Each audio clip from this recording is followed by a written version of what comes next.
It's Tuesday, March 31st. Today, a look at the latest critical incident reports, how many Manitoba patients died due to delays in care last year, and what may be behind the numbers. Plus, more options for measles vaccines. The province is turning to pharmacists for an expanded role in the measles fight. And backing a ban, what a new survey says about Canadian support for a youth social media ban and the response from some Winnipeg parents. Your Morning Winnipeg starts right now.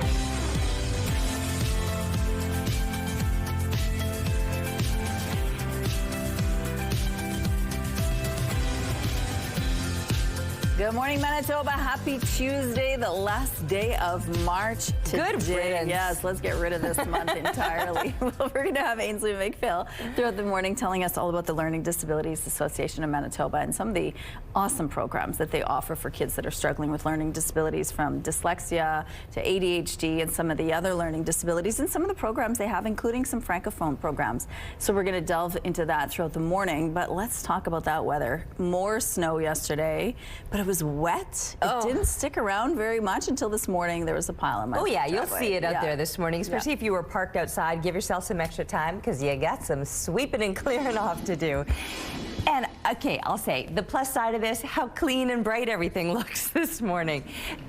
The negative side, I don't even need to list them. We are all well aware. Nobody wants to be seeing this time of year, but here we go. -5, and it feels like -10 as the snow continues to fall this morning. North-northeast winds are 14 kilometers per hour. The pressure is rising, and the humidity sitting at 94%.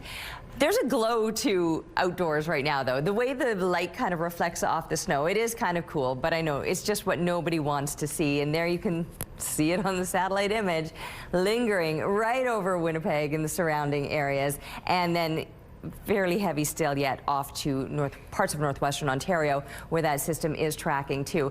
This isn't even the end of it. My goodness, I wish it were. So we will deal with this, probably tapering off this morning, and then perhaps even seeing some clearing later on this afternoon. So there is some good news that we can enjoy throughout the day today, and that hope of some sunshine later on into the day. The temperatures, though, they will be below seasonal once again, and it is going to be a little bit breezy too. So even though it is likely to clear later on today, we're going to see those clouds moving back in again for tomorrow. So looking on the cloudier side, maybe starting to break up a little bit into the afternoon. This will be Wednesday now, but we could still be seeing some more snow. Yes, more snow. I know nobody wants to see it. Oh, I can hear Director Kim in my ear getting sour already, and it's not even 6:02 yet. Oh, it is. Okay, maybe that's why she's sour. She's like, you're taking too long. Anyway, more flurries later this week. It does look like we'll see some improvements as we look ahead to the weekend. Thank you, Terry. 5 deaths are being linked to healthcare delays in Manitoba over a 6-month period last year. The 5 cases are part of 16 healthcare-related deaths deemed to be critical incidents. And as CTV's Jeff Keel shows you, the nurses' union is blaming staffing shortages and wait times. Stacey Ross waited 11 hours in the St. Boniface emergency room in January. She died after suffering cardiac arrest. They gave her some Gravol and Tylenol and told her to sit back down. She sat down for another 5 hours and then died a few hours later. The case was deemed a critical incident, which is an unintended event that occurs when health services are provided and results in serious consequences. Newly released numbers from Manitoba Health show between April 1st and September 30th last year, there were 16 critical incidents in Manitoba where people died. In 5 of those cases, the deaths were tied to delays. How many people have to die before there's change? Incident reports include some details. In one case, a patient experienced a delay in treatment of an acute medical condition, another in accessing a higher level of care, and a third in recognition of and response to their medical condition. And it shouldn't happen. 5 is way too many, 1 is too many. Manitoba's Nurses Union says staffing shortages and wait times continue to plague the system. Unfortunately, when wait times rise and patients wait longer for care, these incidents happen. But when comparing to other years, the latest numbers are actually lower. For the first 9 months of 2025, there were 6 deaths connected to delays. In 2024 and 2023, there were 13 reported in each of those years. The NDP government has said it's been hiring more nurses and doctors since taking office. The 4,054 net new healthcare workers we've added to the front lines are making a difference. Jeff Keel, CTV News, Winnipeg. In a statement, Manitoba's health minister says the government is taking action, and that includes increasing staffing, improving patient flow, and reducing wait times. Manitoba's police watchdog has wrapped up its investigation into a shooting south of Winnipeg, and it is not recommending charges against the officer who fired the fatal shot. The dramatic incident in June of 2024 came to an end at this gas station in Niverville. The actual shooting happened at Providence University College in Otterburn when, according to the Independent Investigation Unit, the driver of a stolen truck rammed a police cruiser. Both officers opened fire into the windshield of the truck prior to impact, but a forensic analysis says the fatal shot went through the passenger's side window, hitting the male passenger in the back of the head as the truck drove away. The officer wrote in his statement he was fearful the truck would attempt to ram them again, which is why he continued to fire. Experts who provided legal opinions for the report felt the use of force was justified, but expressed concern by the officer firing at the truck as it was driving away. However, the Manitoba Prosecution Service recommended not bringing charges, saying there wasn't a reasonable likelihood of a conviction. Video taken after a jewelry store robbery in Oshawa shows a shopper helping detain one of the suspects.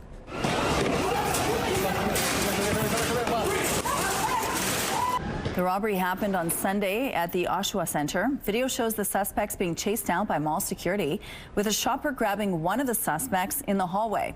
Police say 4 suspects tried to rob the store.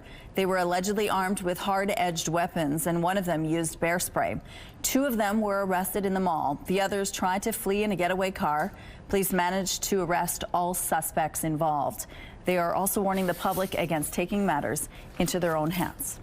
Donald Trump has leveled new threats and a new deadline against Iran if a deal isn't reached soon to end the war. In a Truth Social post, Trump vowed to obliterate the country's power plants and oil wells. New images emerged from this U.S. airbase in Saudi Arabia struck by Iran, including the charred wreckage from a warplane. The strike injured several U.S. service members. The U.S. also claimed progress in behind-the-scenes negotiations with Iran's hardline Speaker of Parliament and former general of the Islamic Revolutionary Guard. These folks are appearing more reasonable behind the scenes privately in these conversations than perhaps some of the previous leaders who are now no longer on planet Earth. President Trump giving Iran until April 6th to accept a deal. The new threats come as Iran struck Israel's largest oil refinery, setting off a huge fireball and plumes of smoke. Prime Minister Mark Carney isn't saying if MP Michael Ma will face consequences for his comments on forced labor in China. Mr. Ma has apologized for his comments and directly and unequivocally recognized the seriousness of the issue, continues to be a member of our caucus. Ma came under heavy criticism last week for appearing to question whether forced labor in China exists. This was during a parliamentary committee hearing. Ma has apologized. Ma joined the Liberal caucus after crossing the floor from the Conservatives last year. As the number of measles cases continues to rise in Manitoba, the province is turning to pharmacists for assistance. Starting today, pharmacists will be able to give the measles vaccine. According to public health data, there have been 392 cases in Manitoba this year. That's the highest rate in the country, and 183 cases more than the second highest province, Alberta.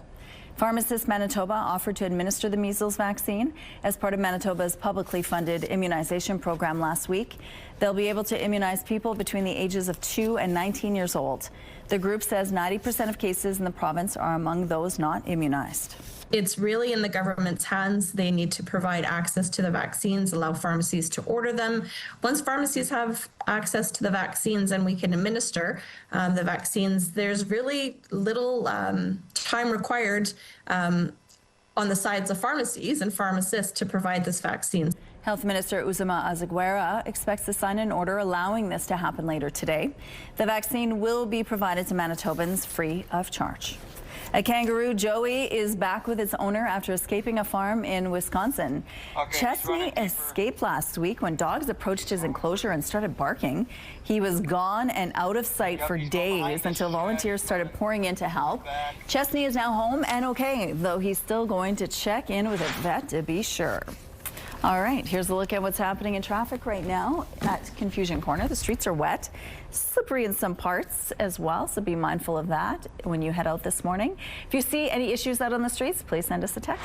Let's go to Ainsley now, who's with the Learning Disabilities Association of Manitoba this morning. Good morning, Ainsley. Hi, good morning, and good morning, Manitoba. We're at the Learning Disabilities Association of Manitoba. Rochelle already said all of those words, so I don't have to. Hi, it's Tuesday. They are doing wonderful work in this community. 4 million Canadians dealing with learning disabilities. 1 in 10. Now, when you think about what that looks like on the macro scale, in a classroom, how is it affecting our children? Well, it affects them emotionally, it affects them physically, and there are so many different programs, including programs in French, and Manitoba is really leading the charge in this, so we're going to be explaining that coming up in the 6 o'clock hour.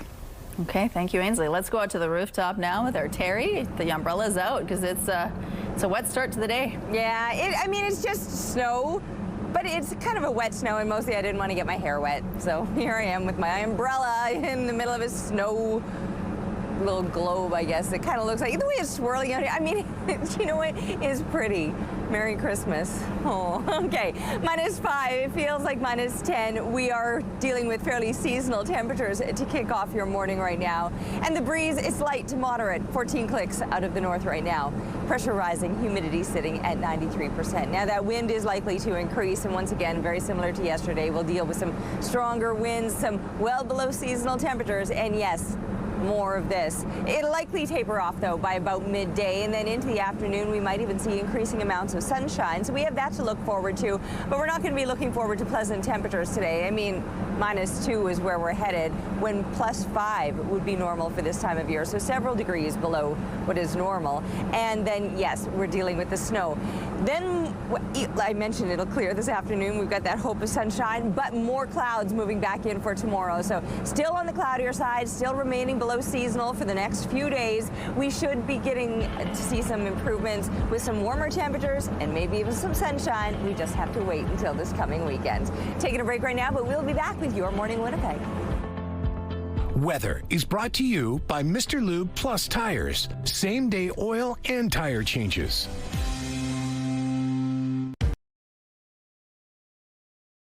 Good morning. Stay off the ice. That's the message from the province's Hydrologic Forecast Center. With the spring thaw now in full swing, the agency says the safety of ice on rivers, lakes, retention ponds, and ditches can no longer be guaranteed, and it's best to stay away.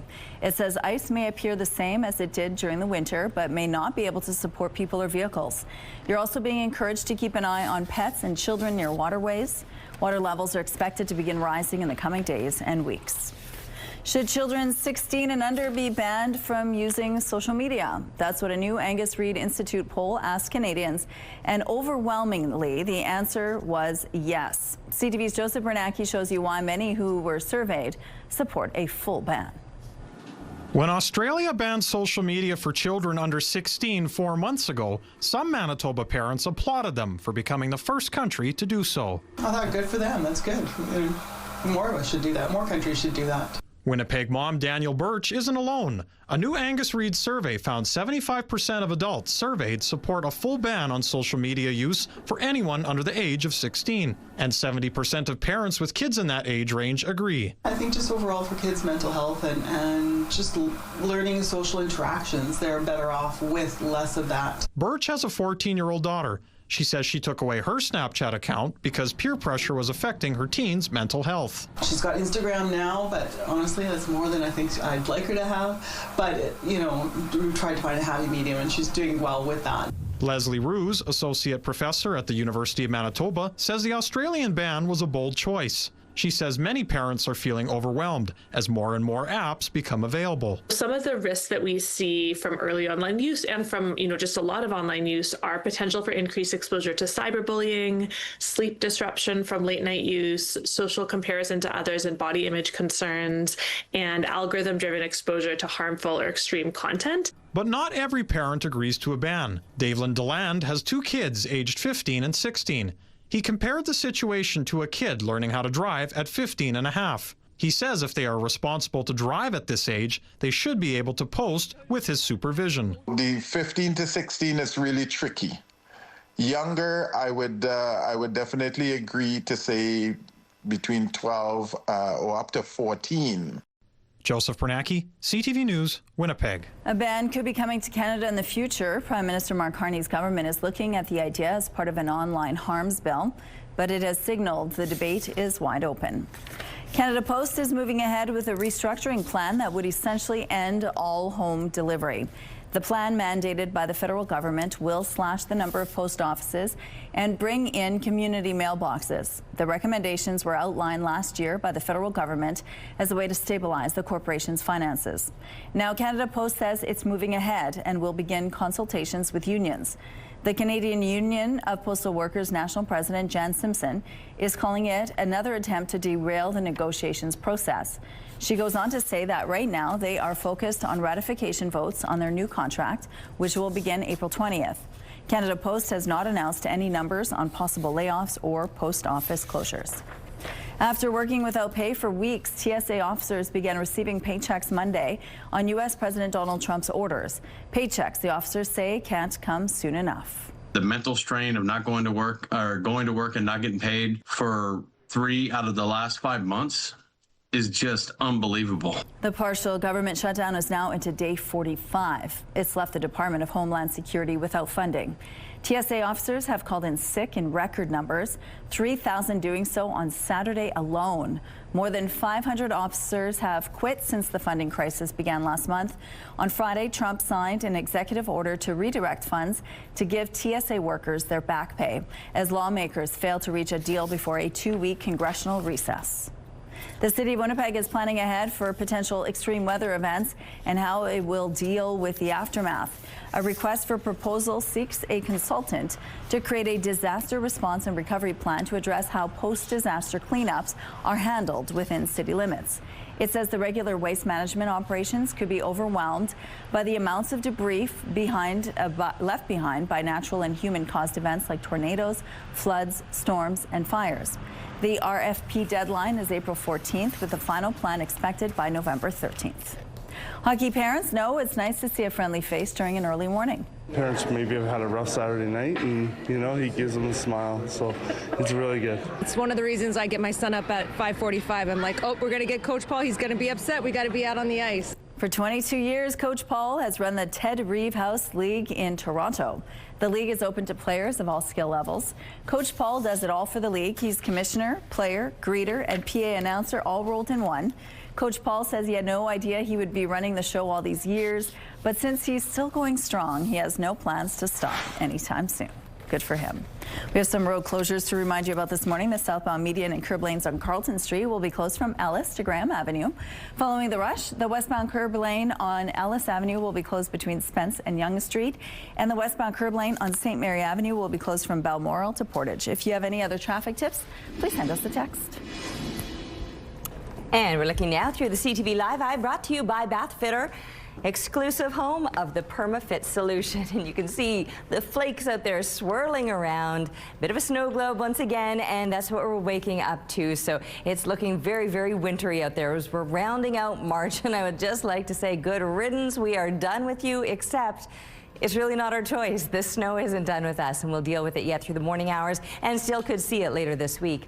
As far as temperatures go, pretty much seasonal. -5 being a normal low, or actually I think -6 is a normal low. So we're above normal to kick off your morning. How does that sound? Nice, right?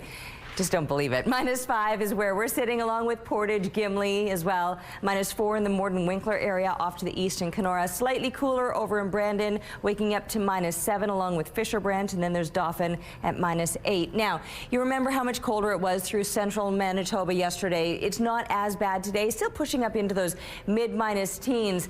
Churchill remains that cold spot today. Just cannot get out of the grip of winter, it seems. -26, that's your actual temperature, and -34 is what it's feeling like with the winds. Now, thankfully for us here in Winnipeg, the winds are on the lighter side, but not for long. We will likely feel them increasing throughout the day today, and at times they could be gusting to about 50 kilometers per hour later this morning and through the afternoon.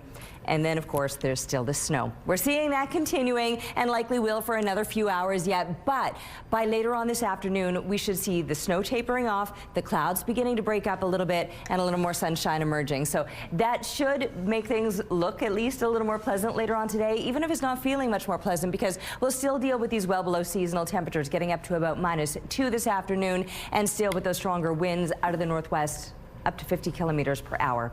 Now, slight improvements for April, but still only slight. 5 degrees, that would be a normal daytime high. We should at least be getting to the freezing mark. Another round of snow that'll likely move through Thursday evening. And then finally, it does look a little bit better for the weekend with some sunshine and some plus digits.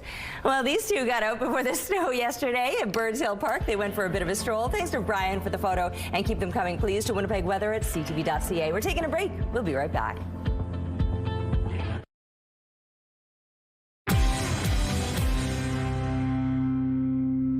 Good morning. 25 years of nonsense. The Winnipeg Comedy Festival will be happening from April 20th to the 26th.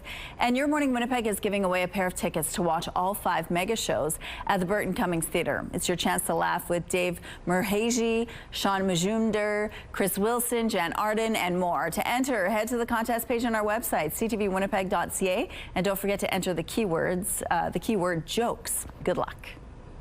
It can be hard to tell what's real and what's fake with the surge of AI video online. CTV's Adrian Gobriel looks at the misinformation and what it means for Canadians. I'm encouraging you to register for our online program. This fake AI-generated video of Prime Minister Mark Carney pitching an investment opportunity has lured an untold number of Canadians. It was created by doctoring this actual Canada Day message. And reinvest in our armed forces. It's just a drop in an ocean of false, misleading videos created by using AI, circulating online. It's a fundamental challenge to our shared understanding of reality. The boundaries of reality are being tested with alarming frequency since the war in Iran began. This fake video, recently shared by thousands, claimed that Iranian drones caused this damage in Dubai. This phony footage showing Iranian bombs raining down on Tel Aviv was reposted on Elon Musk's X social media site, with the platform's AI chatbot Grok telling users that yes, this is authentic footage from Tel Aviv, even though it wasn't. This is going to become an issue across virtually every scope of life as our information ecosystem continues to fragment, and people will pick and choose aspects of reality that they choose to believe. Hi, Donald John Trump. Those increasingly in charge of the information highway are a small group of tech leaders, many of whom were front and center at President Donald Trump's 2025 inauguration. When we think about challenges to Canadian sovereignty through sponsoring various separatist movements, I think we need to be thinking about the potential exposure that Canadians have to American malign forces. Since August 2023, Meta removed all Canadian news from Facebook and Instagram in response to the Online News Act that requires platforms compensate news publishers for profiting off their content. Filling the gap on Meta, a proliferation of posts masquerading as fact-based news. CTV News asked Meta about the perceived threat to Canadian sovereignty posed by divisive, misleading posts on its site. They didn't respond, though we did track down Canada's Minister of Identity and Culture. It's creating an atmosphere that is very unhealthy. Ottawa has shared that discussions with Meta to lift the news block are ongoing. This at a time when deciphering fact from fiction online grows more challenging by the hour. Those we spoke with believe the best line of defense against all forms of misinformation is education and civic engagement to ensure that Canada has an accurately informed electorate. Adrian Gobriel, CTV News, Toronto. All right, here's a look outside at the St. James Bridge. It looks like things are moving quite well starting off this Tuesday morning. We're going to take a break. We'll be right back.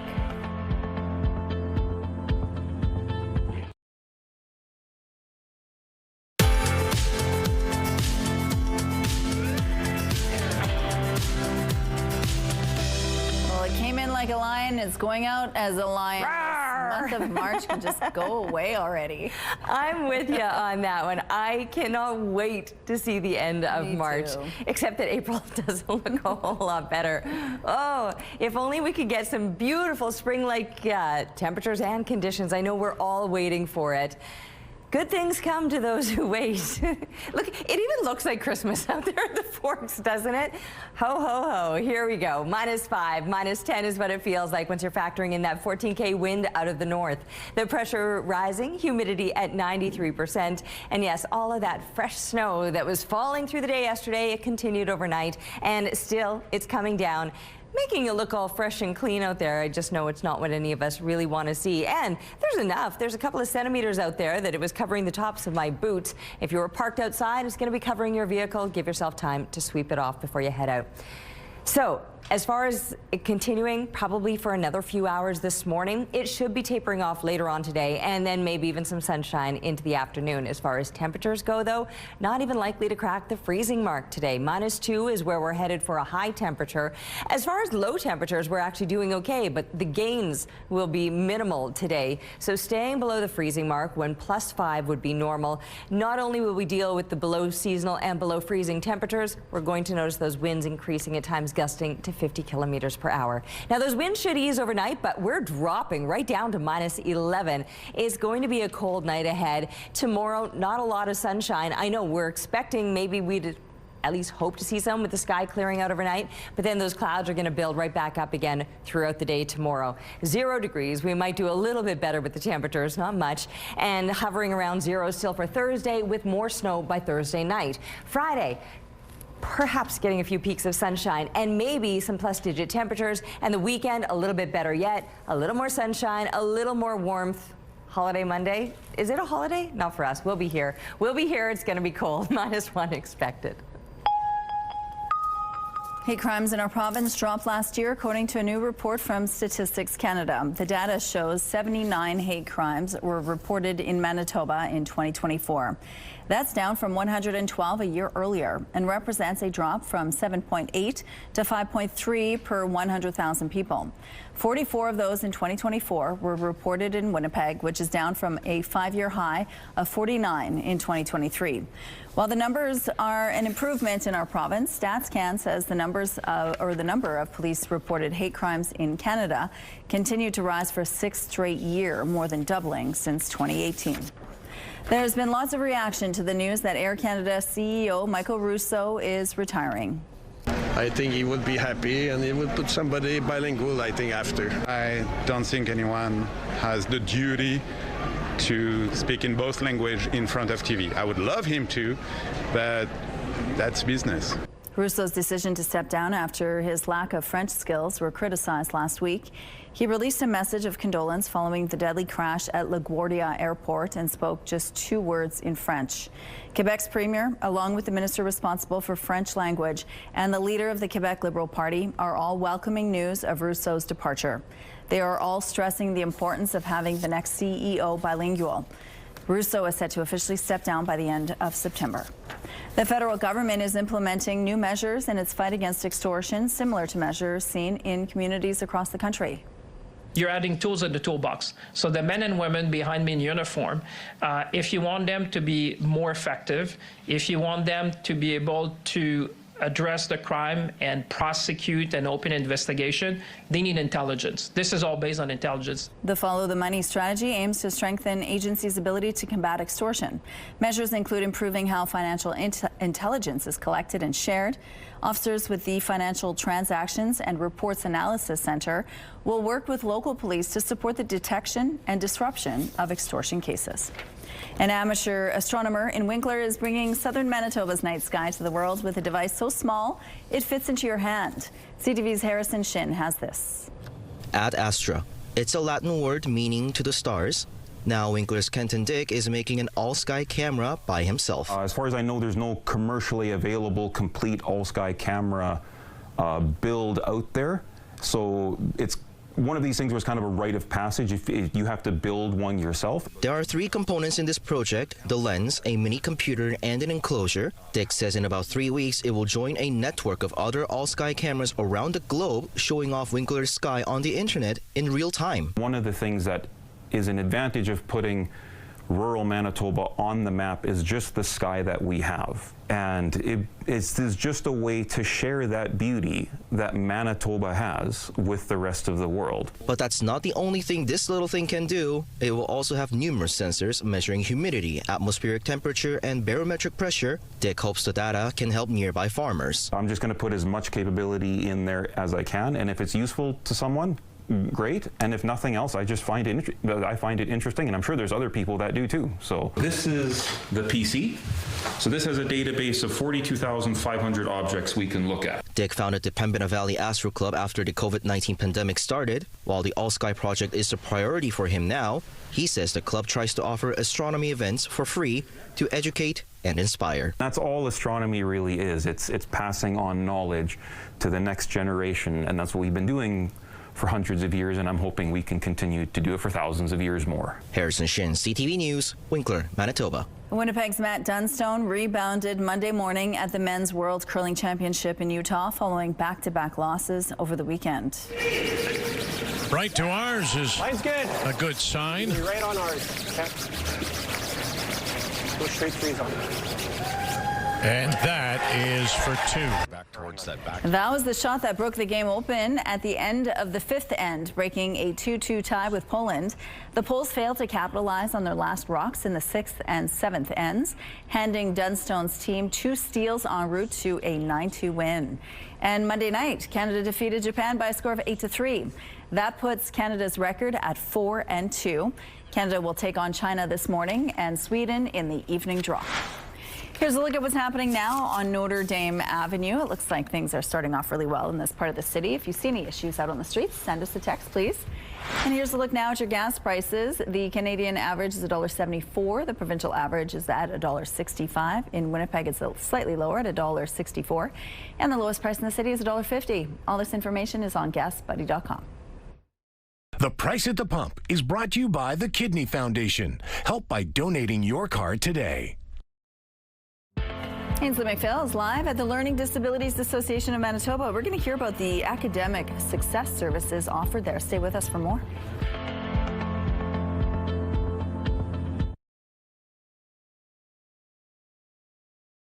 Weather is brought to you by Strictly Amish, exclusively in Arborg, Manitoba. Yep, just got a little umbrella to protect myself from all of this snow. Oh my goodness. More of it fell, well, you probably witnessed the bit of a shakedown yesterday, Mother Nature and her little salt shaker.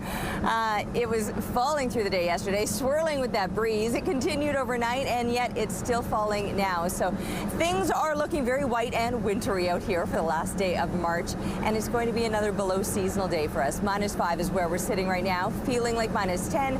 The breeze on the lighter side for now, but that will likely change. It's a 14K wind out of the north with the pressure rising and the humidity sitting at 93%. Now the snow isn't likely to last too much longer, maybe another hour or so before it begins to taper off. And later this afternoon, we might even begin to see the sky clearing out a little bit, so we can be hopeful to perhaps see some sunshine this afternoon. But it's not going to warm us up. We'll remain below seasonal, a high of about -2 when +5 is normal. And not only will we have the below seasonal temperatures, those winds will be increasing throughout the day today. Out of the northwest, they could be getting up to 50 kilometers per hour. So a cool, breezy, and a snowy start to your Tuesday. It's Tuesday, yeah. All right, let's check on in with Ainsley McPhail now, see where she is and what's going on. Hey, Ainsley. Hi, good morning. And maybe a lot of kids are sitting there going, what day is it anyways? Because it's spring break and they're just having a great time. We're at the Learning Disabilities Association of Manitoba. Karen Valdez joins us now. She's the executive director. Tell us what learning disabilities are, because it is a spectrum and it applies to so many Manitobans. Yeah, so learning disabilities are categorized as a neurobiological disorder. So we would be talking about dyslexia, dysgraphia, dyscalculia. Oh, wow. And how does that impact someone in the day-to-day, particularly children who are going through class? Yeah, so really impacts learning in a classroom, right? We have kids who struggle with learning how to read, so would have a problem processing texts in a book, understanding what's happening in the book, taking a lot longer to read a passage perhaps than their peers. And emotionally, this must be impacting them so much too. whether it's relating to their peers or to their educator? Yeah, so when you're struggling to learn, right, you're feeling all the feels. You're feeling like you're not as good as your classmates. You're struggling to understand things, so you're likely thinking that you're not as smart as your peers as well. So it really impacts your self-esteem, really impacts your ability to connect with people.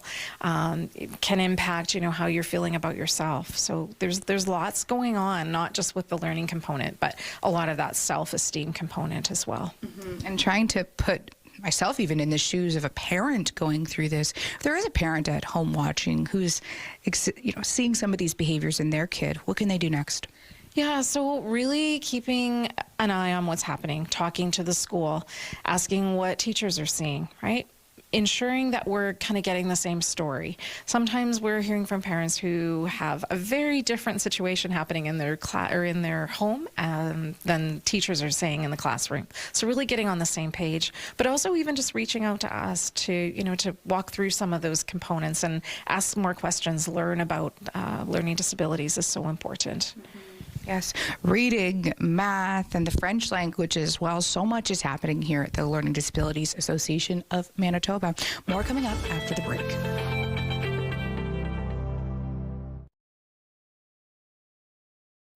Here's a look at the early markets. The Dow Jones is 308 points higher. The Nasdaq added 124 points.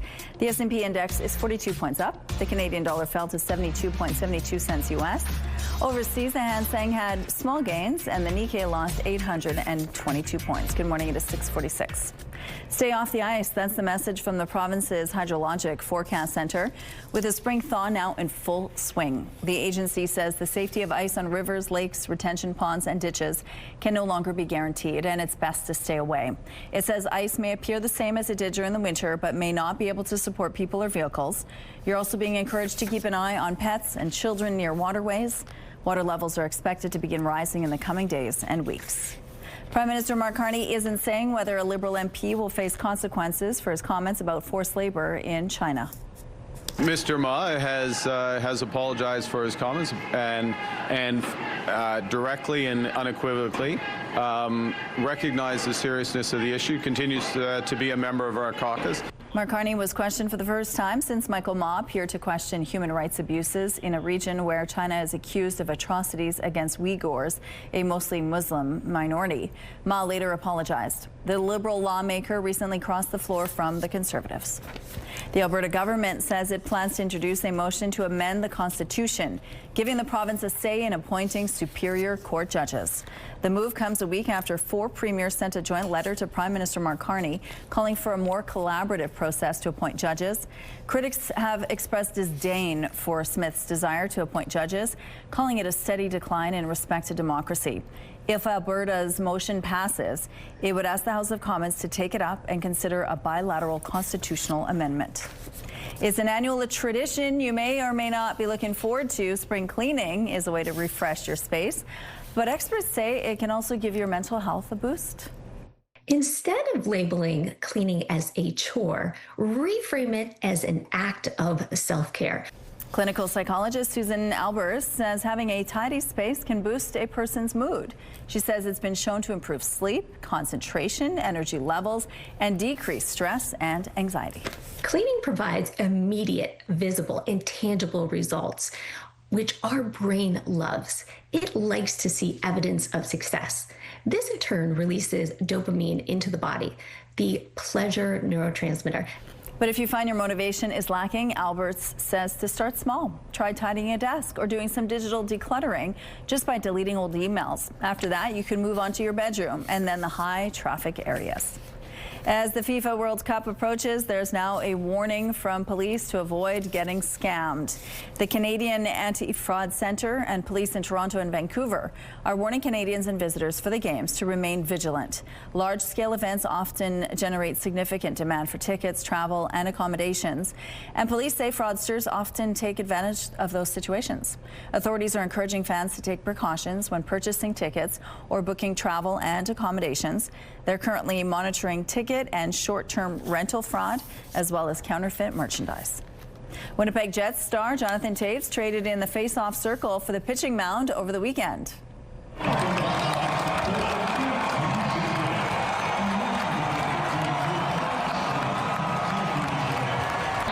Taves tossed the ceremonial first pitch at the Chicago Cubs game on Sunday. Taves, of course, led the Chicago Blackhawks to 3 Stanley Cups during his tenure in the Windy City. Many of his Jets teammates took in the ball game at Wrigley Field on their day off. They're back in action tonight against the Blackhawks. Puck drop is at 7:30. We have some road closures to remind you about this morning. The southbound median and curb lanes on Carlton Street will be closed from Ellis to Graham Avenue.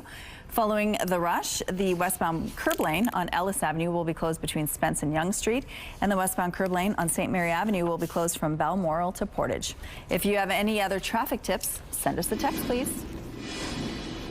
All right, -5 to kick off your morning with a little bit of fresh snow. It feels like -10 once you're factoring in that breeze. It's light, though, out of the north, just 14 kilometers per hour.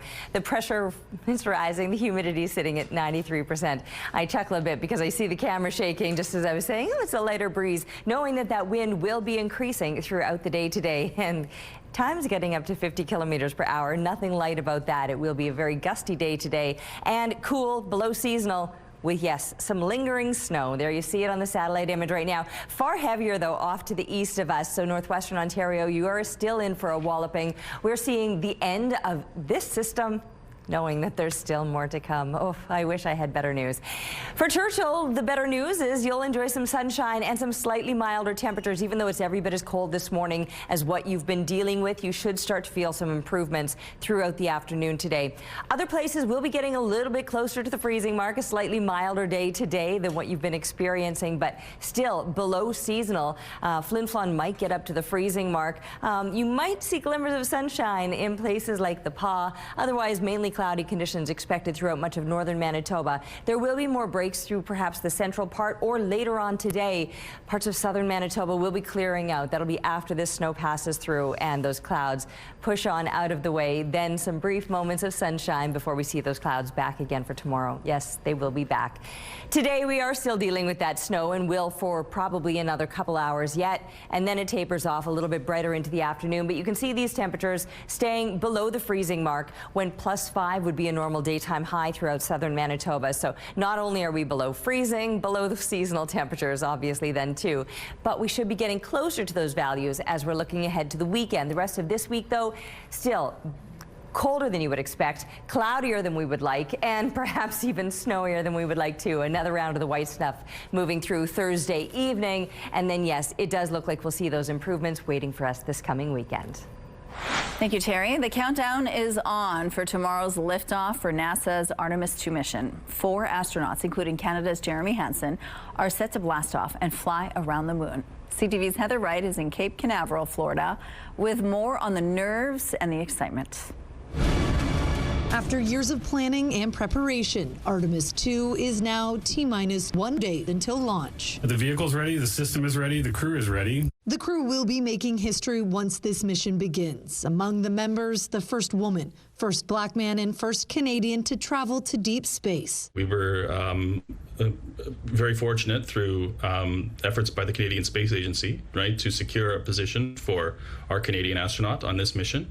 And it's fantastic for Canada. While this will be the first crewed mission to the moon since Apollo 17 in 1972, the goal is not just to get to the moon, it's to go beyond. The ambitions now are much greater, right? This is the first step to a larger program that will ultimately go on to Mars. Alexander MacDonald is the former chief economist at NASA and a Canadian.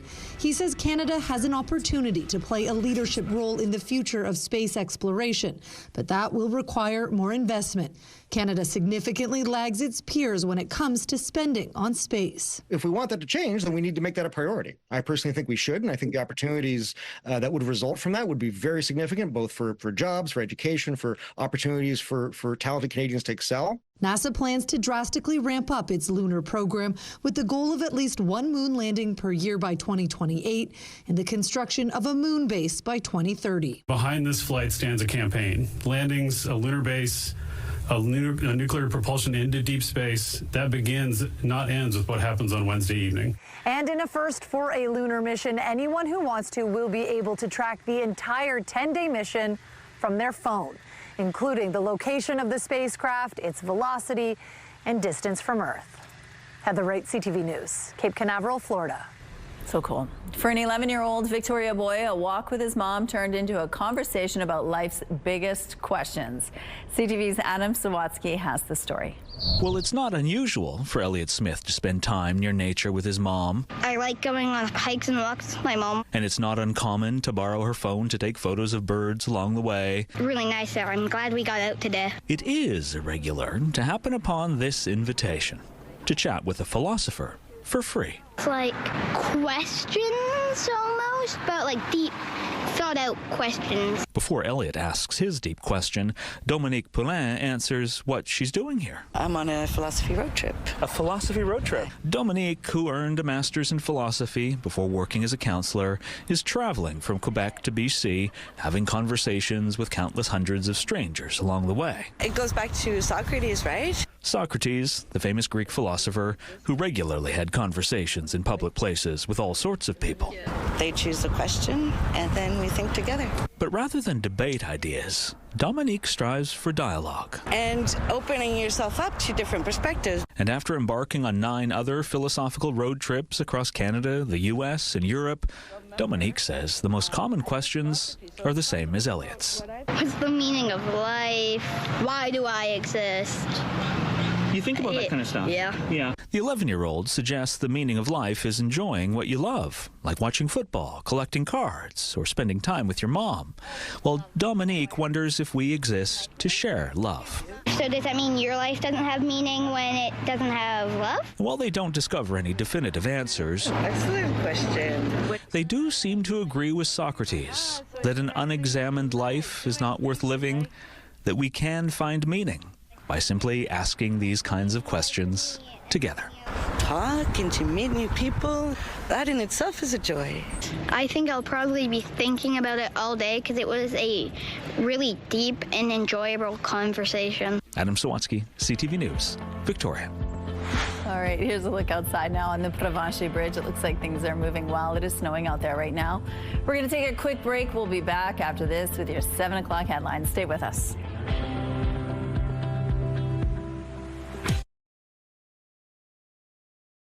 It's Tuesday, March 31st. Today, health system strain, how 5 deaths are now being linked to care wait times in Manitoba, with staffing shortages under scrutiny. Plus, vaccine push expands. Pharmacists are now offering free measles shots to youth as cases surge to the highest in Canada. And Cadbury Extravaganza, a 55-kilogram mini egg, stands ahead of Easter and is about the size of a cheetah. Your Morning Winnipeg starts right now.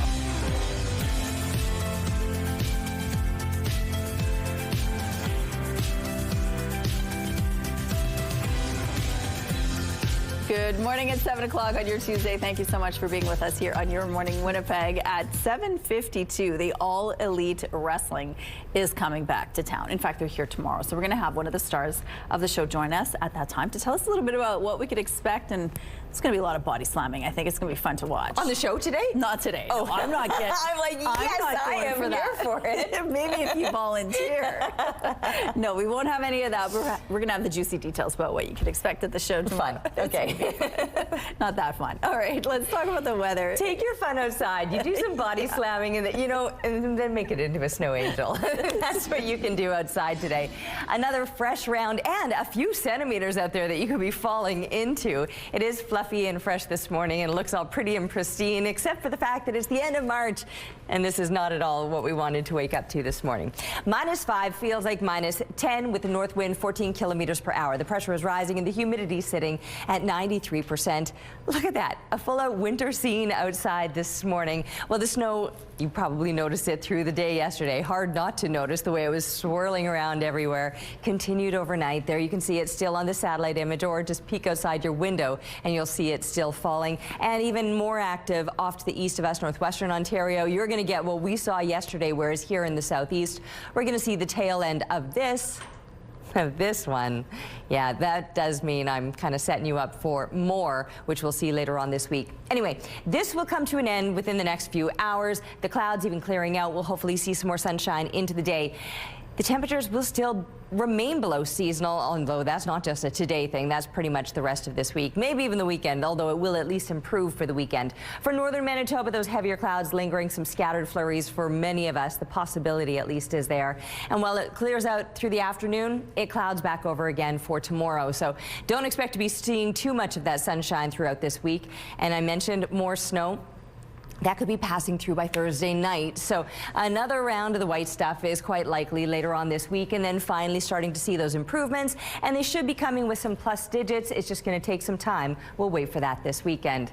More snow is a pretty fitting art project for today, though. Thank you to 7-year-old Colton for sharing this picture with us. And keep that art coming. The new way to submit is now through our website, ctvnewswinnipeg.ca. Once you enter on the form online, not only will you have the chance to have your art showcased on TV, but you're also entered to win a $100 gift card from Crockadoodle on Kenniston.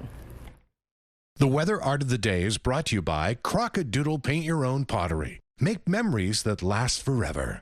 5 deaths are being linked to healthcare delays in Manitoba over a 6-month period last year.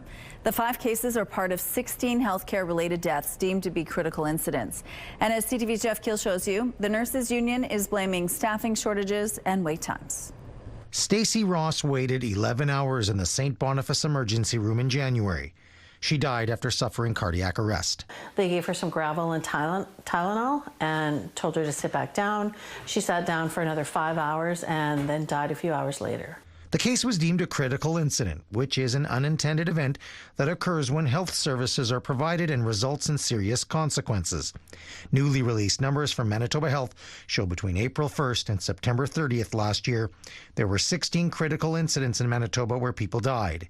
In 5 of those cases, the deaths were tied to delays. How many people have to die before there's change? Incident reports include some details. In one case, a patient experienced a delay in treatment of an acute medical condition, another in accessing a higher level of care, and a third in recognition of and response to their medical condition. And it shouldn't happen. 5 is way too many, 1 is too many. Manitoba's Nurses Union says staffing shortages and wait times continue to plague the system. Unfortunately, when wait times rise and patients wait longer for care, these incidents happen.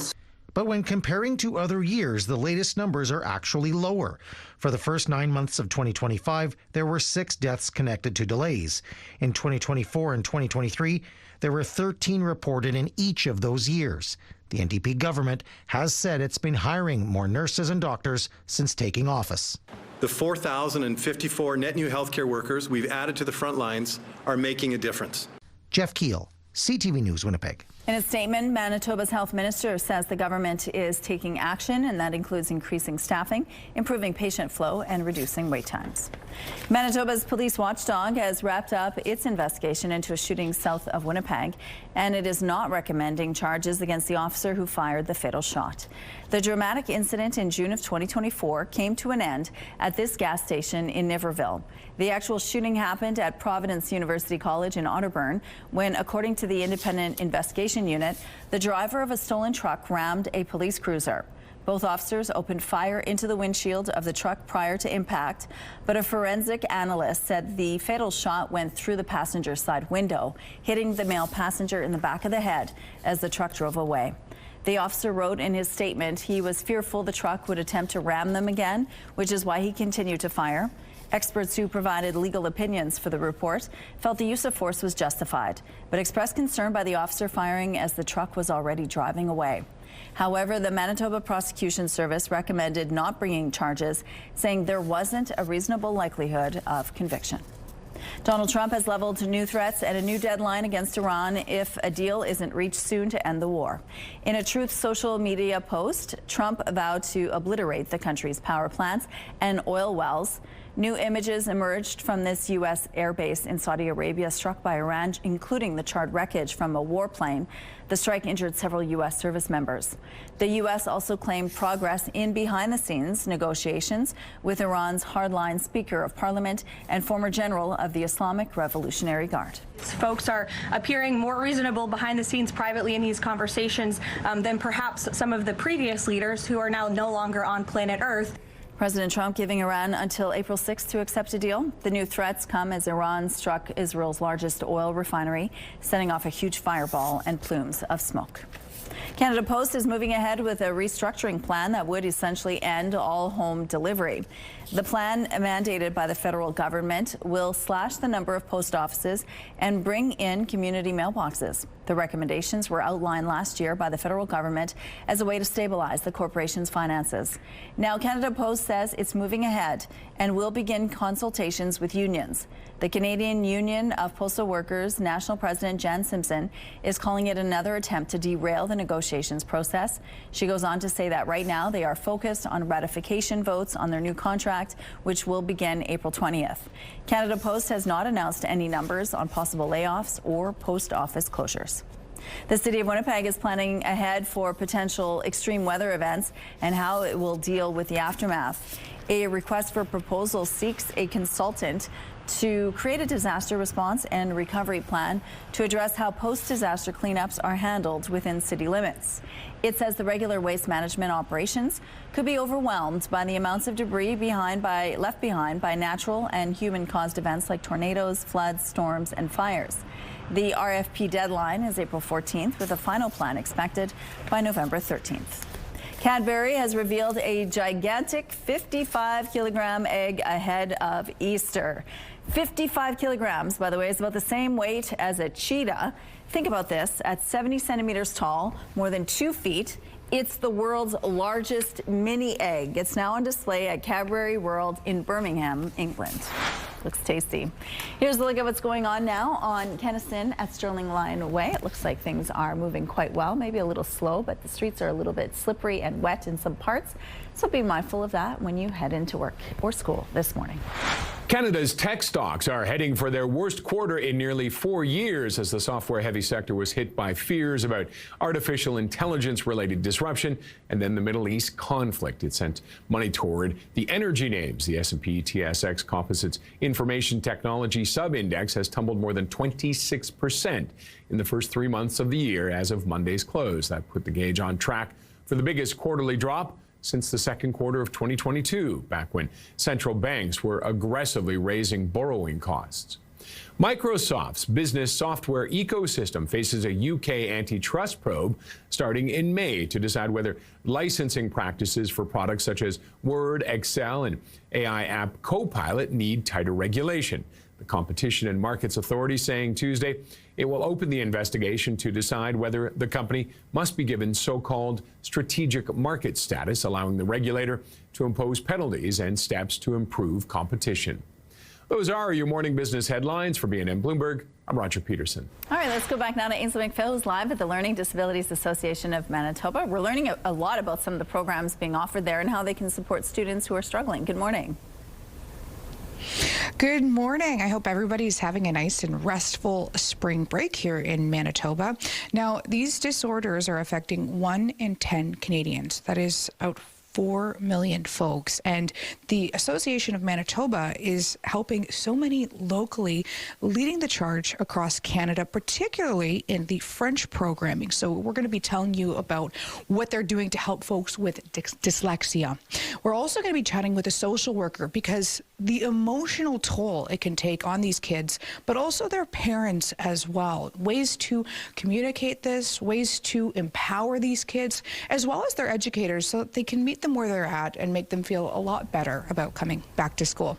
Rochelle. Okay. We're going to learn more throughout the morning. Thank you, Ainsley. Let's go out to the rooftop now. It's another snowy start to the day. You're right about that. But I will say it looks clean and fresh. And honestly, if this was December, I'd be like, oh, it is so beautiful out here this morning.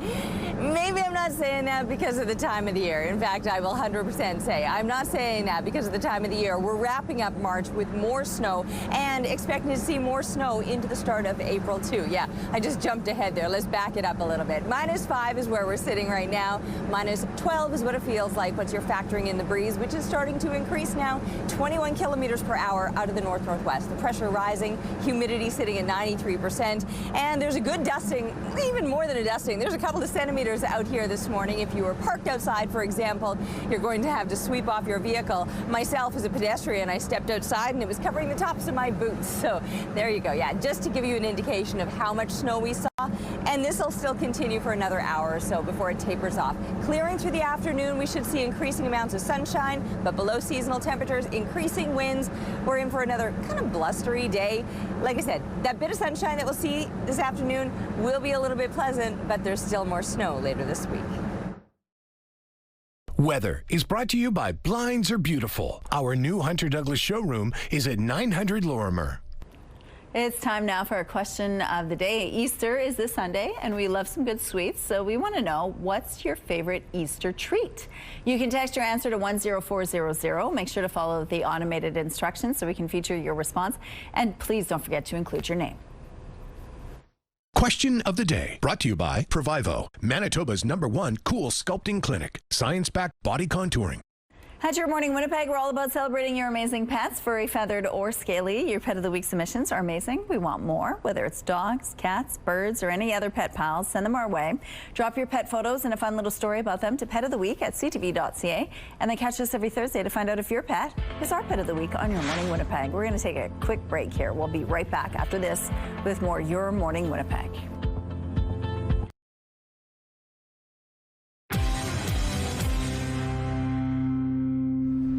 Good morning. If you have any HelloFresh meal kits, you'll want to check them carefully. Cheese ingredients in some of the kits have been recalled because of possible Listeria contamination. The recall covers HelloFresh meal kits with shredded Parmesan cheese, cheese curds, feta cheese, goat cheese, and mozzarella. The Canadian Food Inspection Agency says food contaminated with Listeria may not look or smell spoiled, but can still make you sick. Symptoms can include vomiting, persistent fever, muscle aches, headache, and neck stiffness.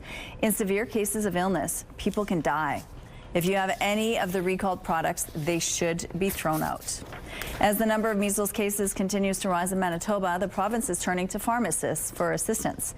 Starting today, pharmacists will be able to give the measles vaccine. According to public health data, there have been 392 cases in Manitoba this year. That's the highest rate in the country, and 183 cases more than the second highest province, Alberta. Pharmacists Manitoba offered to administer the measles vaccine as part of Manitoba's publicly funded immunization program last week. They'll be able to immunize people between the ages of 2 and 19 years old. The group says 90% of cases in the province are among those not immunized. Really in the government's hands, they need to provide access to the vaccines, allow pharmacies to order them. Once pharmacies have access to the vaccines and we can administer the vaccines, there's really little time required on the sides of pharmacies and pharmacists to provide this vaccine. Health Minister Uzama Azaguera expects to sign an order allowing this to happen later today. The vaccine will be provided to Manitobans free of charge. A brave but curious dog is on the mend after facing off with a porcupine.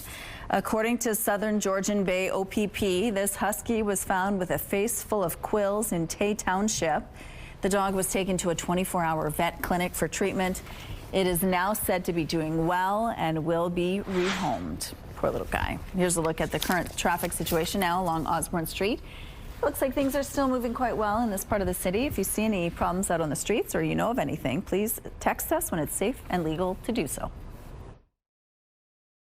Traffic is brought to you by Curtis Carpets, Manitoba's flooring experts.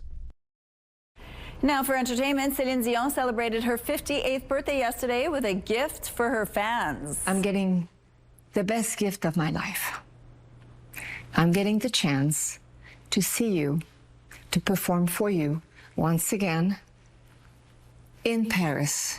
The Canadian superstar has confirmed she will be returning to the stage with 10 shows in Paris. There were hints last week that this announcement was coming. The Eiffel Tower lit up last night to celebrate the news. Dion put her career on hold in 2022 after she was diagnosed with stiff person syndrome. But she says she's feeling good and eager to get back on stage. The concerts will happen throughout September and October. A legendary band is bringing some rock and roll flair to Winnipeg. There's no smoke and mirrors about it. Deep Purple will be hitting up Canada Life Centre this summer.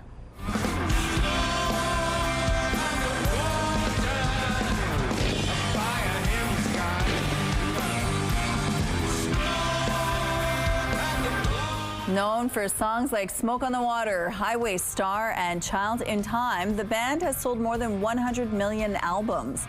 They will be taking the stage on August 29th and bringing along a special guest, Kansas. Tickets go on sale at Live Nation on April 2nd. Now, some spring break activities this week. The Manitoba Children's Museum is featuring a new activity each day and special guests, including Fit Kids, Healthy Kids, graffiti art programming, and Wildlife Haven Rehabilitation Center. The Manitoba Museum is hosting a Think Big scavenger hunt in its galleries. Guest scientists for the University of Manitoba will help you learn about the human mind with fun hands-on research, studies, and games. And the Explore Science Zone will help you be a climate hero. The Assiniboine Park Zoo has daily zoo chats and tours, as well as Create and Connect, crafts, and discovery stations on the weekend. The Leaf also has activities including story times, crafts, sustainability tours, and a Junior Chefs Academy workshop. Coming up tonight on your primetime lineup, Will Trent kicks off at 7. Catch High Potential at 8. RJ Decker comes next at 9. And Best Medicine wraps things up at 10 o'clock. It's all right here tonight on CTV. The CTV Primetime Lineup is brought to you by the Children's Rehabilitation Foundation. Now I want to listen to some Céline Dion to celebrate her birthday. That news excites me in a way that I can't even articulate. Do you remember the Paris, was it the Olympics closing or opening? Yes, it was the opening. Opening. Yes. Oh my goodness. Oh, no, I can't remember. It was her comeback, right? Because we heard so much about her health issues. She gets out there and just, like, the whole world, I think, was just in awe of that moment. Huge fan, huge fan. Yeah, absolutely. So happy to hear that she's going to do a full show coming back. Okay, anyway, taking a look outside, that news was a good distraction of this news, the snow. We're looking through the CTV Live Eye now, brought to you by Bathfitter, exclusive home of the PermaFit solution, and they're crisp and clean and fresh as Christmas morning. I know, it's not ideal. It's the last day of March, and you could hope for improvements throughout April, except that it looks like we're still going to see more snow in the coming days. Let's get back to these numbers. -5, where we're sitting right now, is still actually slightly above seasonal. -6, a normal low temperature. Brandon, a little bit cooler than that, coming in at -8. Dauphin, -11. Seeing those mid-minus teens as we push through the central part of the province. And of course, Churchill still feeling the chill of it all. And in fact, you've dropped off a few more degrees this morning, sitting at -29 right now. That is your actual temperature before we're even factoring in the winds, and then the winds with that additional bite making it feel like -38 right now. Churchill has just been struggling to get out of winter's grasp, although we're still looking wintry. It's not feeling quite as bad, slightly below seasonal, but nothing like what Churchill has been enduring.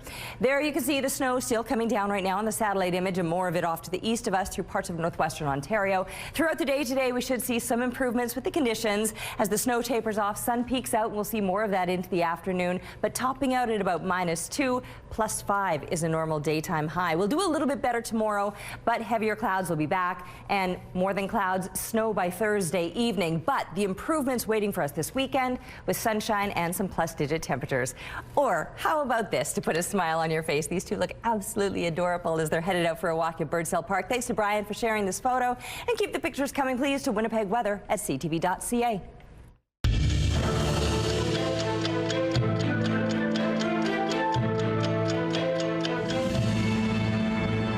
March 31st, 1949, Newfoundland, the oldest dominion in the British Commonwealth, became Canada's 10th province. Joey Smallwood became the province's first premier. 2 referendums on joining Canada were held after the Second World War.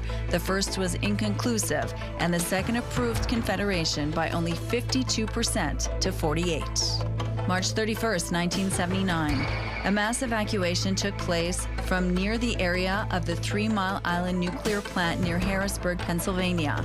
A potentially explosive bubble of hydrogen gas developed inside a crippled reactor, but tests showed only small amounts of radioactivity actually escaped. An estimated 140,000 people voluntarily left the area. March 31st, 2020. The Manitoba government closed elementary, junior high, and high schools indefinitely due to the COVID-19 pandemic. Education Minister Kelvin Gertson said schools would be closed for the remainder of the school year unless health officials said otherwise. The hockey world is remembering a Canadian legend. Bill Riley, the third black player to reach the NHL and the first from Nova Scotia, died over the weekend.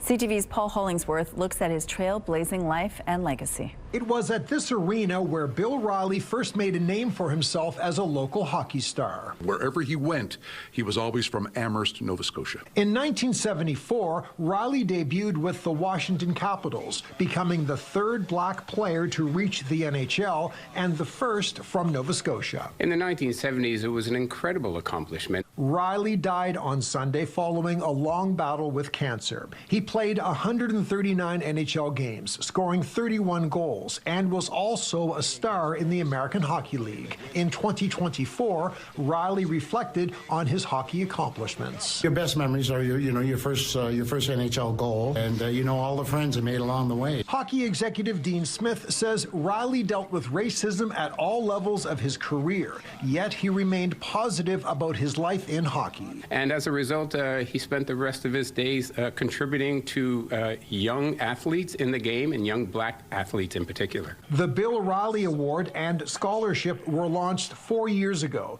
2 prizes for African Nova Scotian hockey players. He inspired myself and so many people, and he opened so many doors for future generations. Those who knew Riley best say his lasting legacy is the example he provided for young players in his home province. And kids all across the province now, no matter their color, they read his legacy, they read his biography, and they know that with hard work they can do it as well. Riley was also an accomplished head coach. He coached senior hockey in Newfoundland, plus major junior and junior A.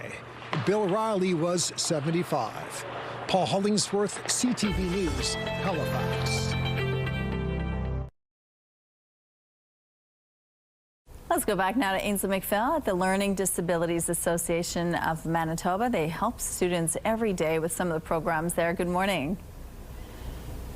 Good morning. And if a child has ADHD or dyslexia, they might need some practical skills that are going to go beyond the classroom. Andrea Espinal joins me now to explain some of the programs that are going to aid these kids. So what does that look like from even a parent's perspective?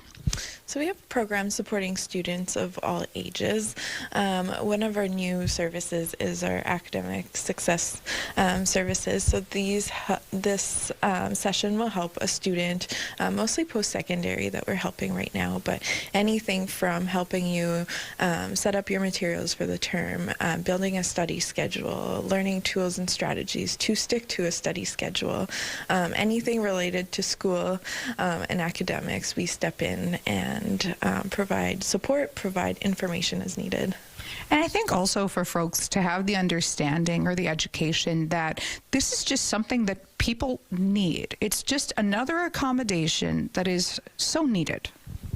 As a student, I've gone through it too, and there's lots you have to learn on the spot in the moment. So having somebody who understands it from experience as well and is able to guide you through all the complicated things that come with being in school can be really helpful. Mm-hmm. And people need different things, right? What are some examples? Some help setting up some accommodations is a good one. Not everybody needs the same accommodations in school, so help figuring out what's available and also what's going to work for you and how to ask for those accommodations. Even something like how to read a syllabus and how to use it to guide you through your semester. Really anything related to school. Mm-hmm. I bet that could be super overwhelming. Before we're out of time, how can people access these supports? So we have an online booking system that they can visit our website and visit the link to our services. They can also call and email us to set up appointments. Thank you so much. These challenges can be emotional too. So coming up at 7:42, we're going to navigate that. Yeah, absolutely. Thank you, Ainsley.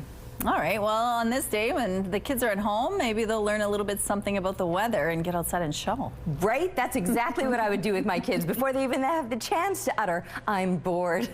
All right, here's a look outside right now. -5, feels like -12 with the snow still falling. The winds, they've been increasing, now 21 kilometers per hour out of the north-northwest.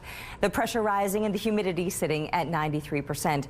Fresh snow on the ground and it's still falling. You can see it is far more active off to the east of us through parts of northwestern Ontario, a brighter white as opposed to the duller gray where it's beginning to taper off, and this is kind of the tail end of it for now.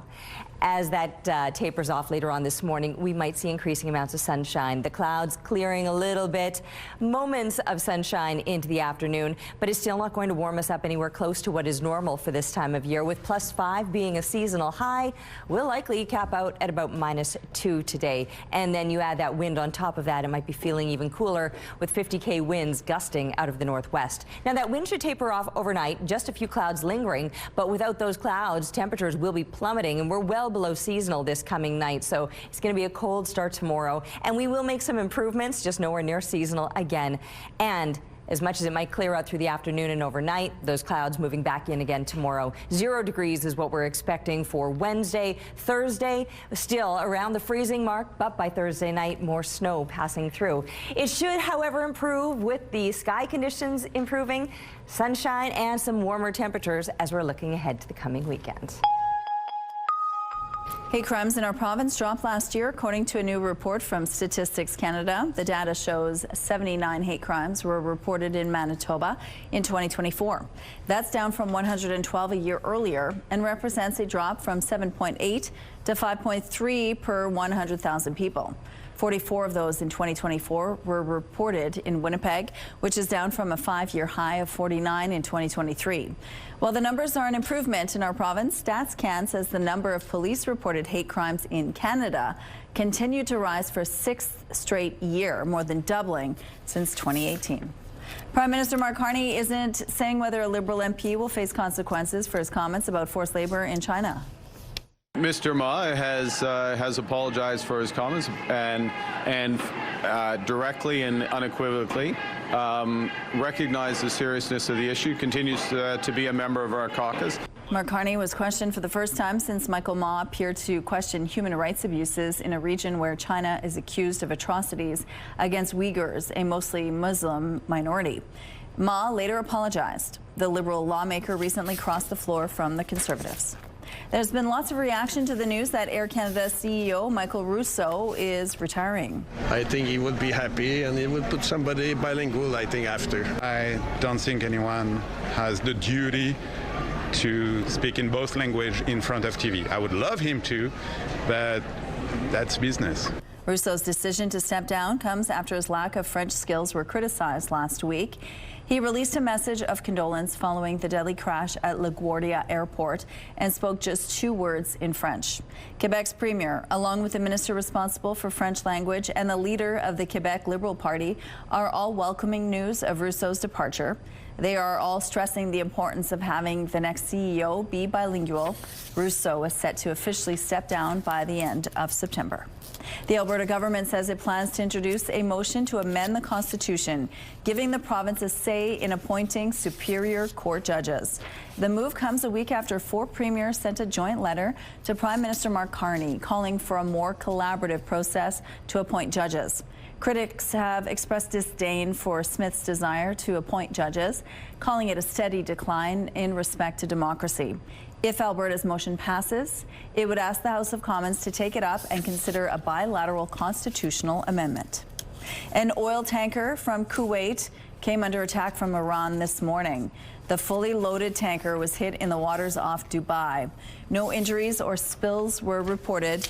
The strike happened after U.S. President Donald Trump once again threatened to hit Iran's energy infrastructure if there is no deal to reopen the Strait of Hormuz.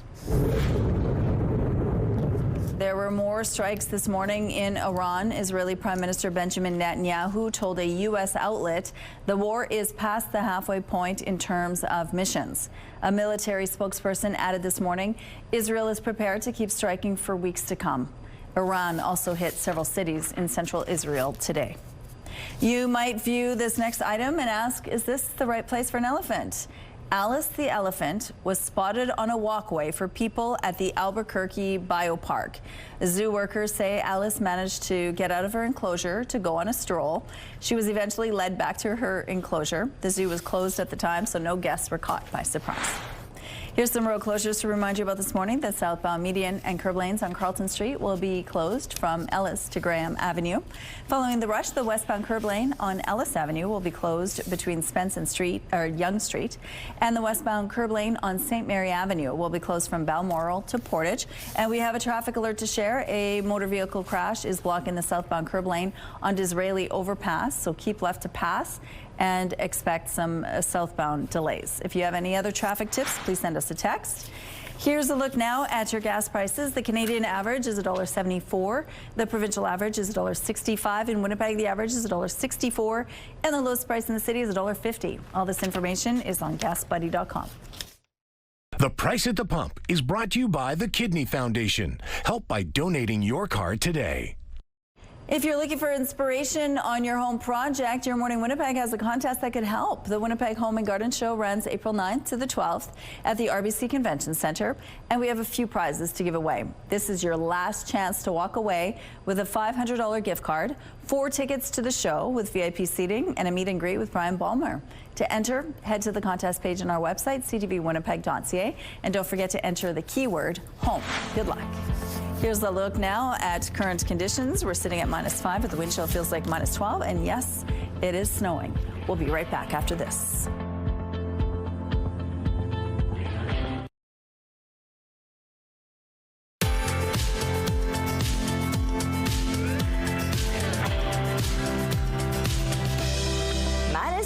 And some fresh snow. Yep, that's what we're waking up to this morning. Last day of March it is, but we'll still see more snow in April likely. It feels more like -12 once you're factoring in a 21k wind out of the north-northwest. The pressure is rising and the humidity sitting at 93%. Could be a little bit slick out there this morning, so just keep that in mind for your commute. I know spring break, so a lot of people will just be hanging around, perhaps watching the snowfall. Get outside and do some shoveling, kids. Don't put that on your parents. There's a look at this snow coming down right now, tapering off within the next hour or so likely, but far more active off to the east of us. Northwestern Ontario is still in very good walloping. And some parts of the north will still see some light and scattered snow as well. Temperatures today across northern Manitoba will be at least a little bit milder than where they've been, although still below seasonal. Churchill's been really struggling with the frigid temperatures. Today, some improvements getting up to about -13. Little bits of sunshine here or there. A little bit of sunshine might be making an appearance around the Pas as well, and close to the freezing mark is where you're headed through parts of the northwest. Just a couple degrees below the freezing mark here through southwestern Manitoba and much of the south, where +5. That would actually be a normal daytime high. So we're not even cracking the freezing mark. Never mind getting close to seasonal temperatures, and yes, still a little bit of that flurry activity expected through the morning hours and then tapering off, clearing somewhat into the afternoon. We should be seeing a little more sunshine, but also some stronger winds for later on today. And yeah, the below seasonal temperatures are actually going to last for another few days yet, and some heavier clouds back again tomorrow, even if we do see some sunshine making an appearance this afternoon. And with those clouds, eventually another round of snow that'll be passing through Thursday night. But there you can see the weekend is at least looking a little bit better before Monday rolls around and we're back below the freezing mark once again. Back now to Ainsley McPhail, who's live at the Learning Disabilities Association of Manitoba, and the program that'll help kids connect with their lessons emotionally as well is quite important. Good morning, Ainsley. Good morning. I can't even imagine what it would be like going through this or even watching a child go through it as well. The Learning Disabilities Association of Manitoba is doing so much to meet the emotional needs of children. Jordan Barnes is joining me now. He's a social worker. What does it look like for families? What are their biggest struggles emotionally? It's a good question. So many of our kids have heard time and time again, don't do it like this, not like that. Why can't you be more like them? And then learning, which is already difficult, ends up having this big emotional component, which is, I don't feel safe here. I can't access my learning brain. And then like the learning disability and ADHD and that sense of unsafety can compound each other in a pretty significant way. And to put it bluntly, it's not that these individuals aren't smart. they're often brilliant, but they just need different ways of learning. Exactly. I often joke that structured literacy, the kind of interventions that people with dyslexia need, make way more sense than conventional literacy, at least from my perspective. Mm-hmm. And yeah, I couldn't underline that enough. Very intelligent people, often just not getting the right instruction. Mm-hmm. And what can that look like? Because for different children or different young adults, it's different. Yeah, so for literacy, often the best way to do it is just step by step. Take the most fundamental components, master them. Move on, master that, one step at a time. Like I said, nice and easy, makes a lot of sense. Parents watching this say they want to help with homework and they're seeing some of that frustration. What should they do? Honestly, the best thing that they can do is create a learning environment that doesn't have that same sense of unsafety that sometimes the classroom environment can have. So be understanding, be compassionate, take your time and master those fundamental things before moving on, even if it feels like it's taking a while sometimes. Mm-hmm. They're already getting calls, but how can other folks access as well? Really access our services? Correct. Yeah, online, our website, follow us on Instagram, call us. Really, if you come up to the building, if you need to reach us, just any way you can. Yeah. And really engage in conversation. Thank you so much for being so candid. Back to you guys. Thank you, Ainsley. Many people are using video doorbells as a layer of security, but if you have one, it's good to know where your video footage is being stored and who has access to it. CTV's Pat Foran reports. Whether you're on the lookout for porch pirates, wild animals, or car thieves, a video doorbell can come in handy. They've been around for years, but some of us might not realize how they work behind the scenes. Most video doorbells capture footage from wherever they're mounted and send it to manufacturers' cloud-based servers. And in most cases, you need a monthly subscription to save and access those recordings. Usually with most cameras, when you are recording and it goes to the cloud, but you don't have a subscription, the recording is not saved. It might temporarily get stored on the server, but it is eventually deleted. In rare situations, companies can still recover footage scheduled for deletion, which may have happened in the Nancy Guthrie case, but that process can take a lot of time and effort and isn't something you should rely on. Many consumers prefer cloud storage because it's convenient and offers extra features. Others prefer cameras that store footage locally to keep their videos as private and secure as possible. Most cameras with local storage use a micro SD card inside the camera. Researchers also suggest another option for local storage. The safest thing to do is get a model that has a separate hub or base station that the micro SD card goes into, and you can place that somewhere, else in your house that's far away from the camera.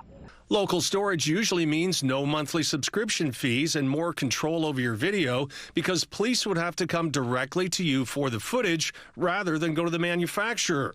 Those are two reasons why some homeowners are moving away from cloud storage cameras. If I were to do this all over again, I absolutely would go with cameras that use local storage.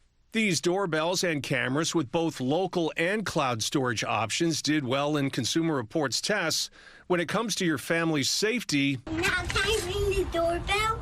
Where your footage is saved could make all the difference. Pat Foran, CTV News.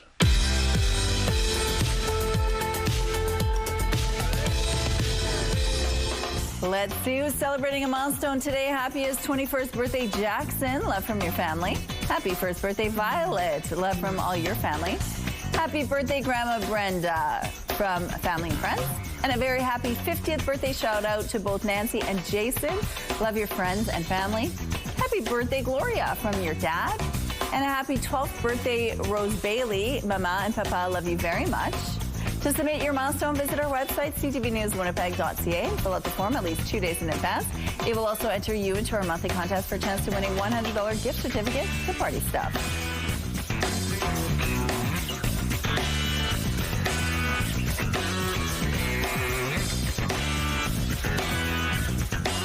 Milestones is brought to you by Party Stuff, Winnipeg's balloon headquarters with 3 locations.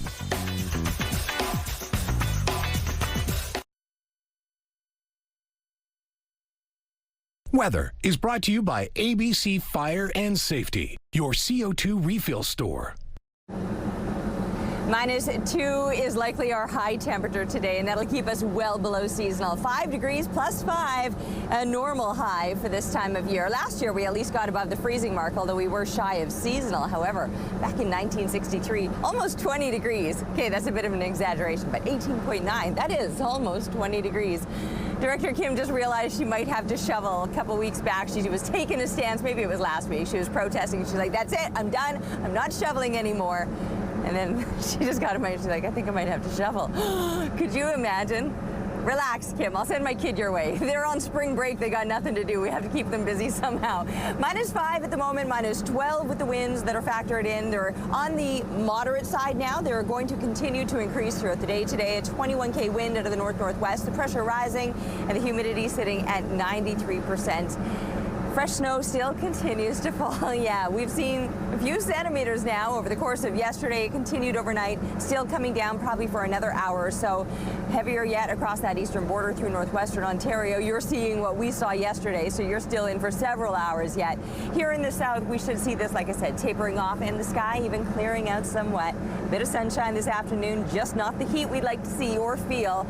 Remaining below seasonal, a high of -2 today, 5 degrees, that's normal, and is going to take some time. We might get close to that this coming weekend with a little more sunshine ahead. Barry, All Elite Wrestling, or AEW, is about to perform a takedown tomorrow at the Kendall Life Center. The Dynamite and Collision events will be the first time AEW comes back to Winnipeg in 3 years. Joining us now to tell us more about this show is All Elite Wrestling star Don Callis. Good morning, Don. Good to be here. Thanks for having me. Well, thank you so much for joining us. Now, let's go back to when you were a youngin'. When you were 21 years old. You lived in Winnipeg. Did, yeah. And you went down into, how did you get started with wrestling in the first place? It started here, right? Yeah, I was trained by Tony Condello and a guy named the Golden Sheik, and right here in a basement of a hair salon on Corden Avenue. And it was a rough way to start, so that was the beginnings. So what made you want to do something like that?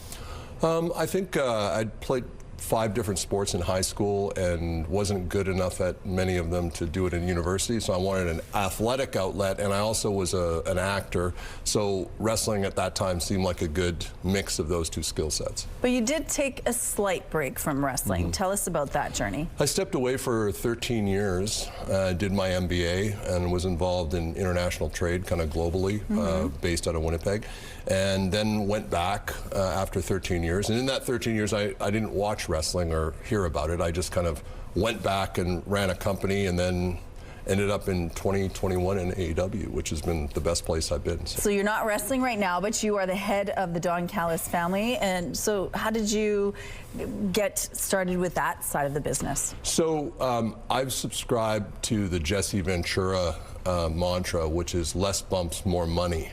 So I'm in this business to make money, not to fall down on my back or get hurt or to do those sorts of things. Right. So I found that because people, for whatever reason, found me very annoying, that I could get a reaction without having to do things physical. And so I started managing my own group. When Kenny Omega left me, I had to, because Kenny Omega is my actual family, I had to create a family. They say you can't choose your family. I chose my family. We have 16 members, and it's the largest faction in pro wrestling history, and I'm continuing to grow it out. So that's very cool. Okay, so tell us about the show tomorrow. There are still tickets available, but what can people expect? You know, with AEW, you're going to get the best wrestling. Tony Khan says we're the best wrestle, and that truly is the case.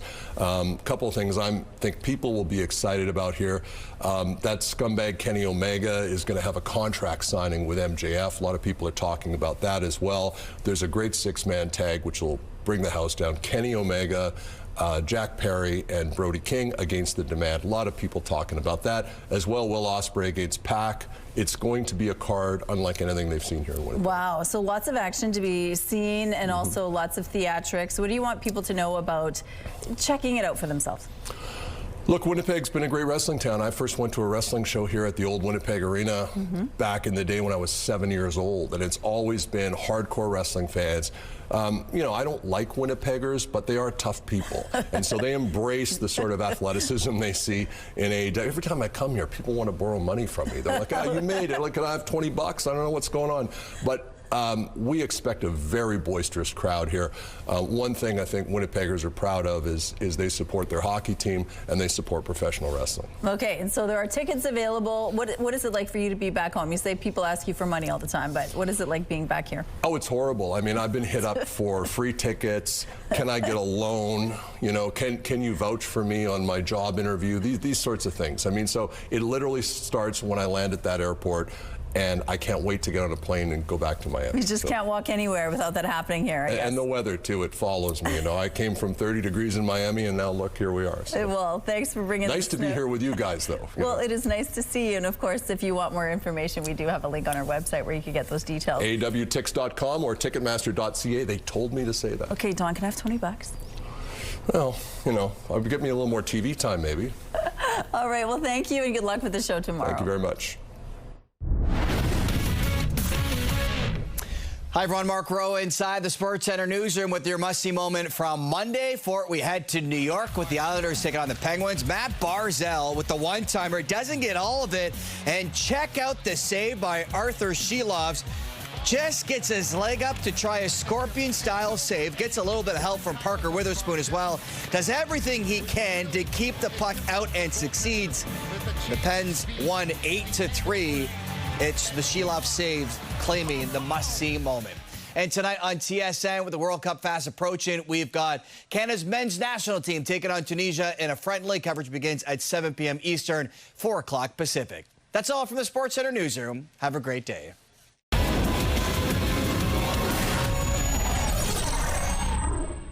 The TSN must-see moment is brought to you by Super Blinds and Draperies, featuring Hunter Douglas products. All right, here's a look at Portage at Polo Park. Things are moving well over here. We're going to take a quick break. We'll be back after this.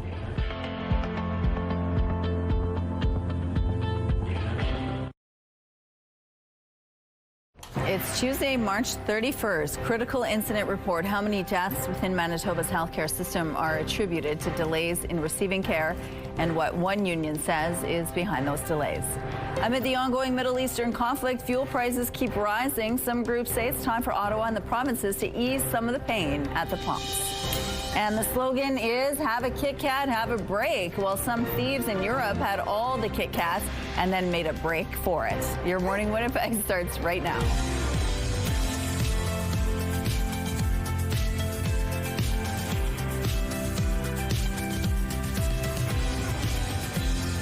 Good morning, Manitoba. It's 8 o'clock on your Tuesday. Thank you so much for being with us here on Your Morning Winnipeg. Now, Easter, of course, is on Sunday, and we're talking Easter treats. So, Terry, what is your favorite Easter treat? Ooh, like Pascha, or do you mean like, because that's it. Like, it's that eggy, sugary bread. It burns really fast in the toaster, but like if you watch it closely and then just slather it with butter, it is my most decadent treat. For me, it's fruit and nut bar. I'm so old school that way. I just love the fruit and nut bar. I am a fan. It's good. But that's our question of the day. We're also going to hear from Goody's Bake Shop at 8:45. They have all kinds of treats to show us. Oh, maybe it's Pascha. Yeah, maybe it is. So we'll have those details. But let's talk about the weather. It doesn't feel like spring out there. It doesn't look like it. Look at it. Look at that.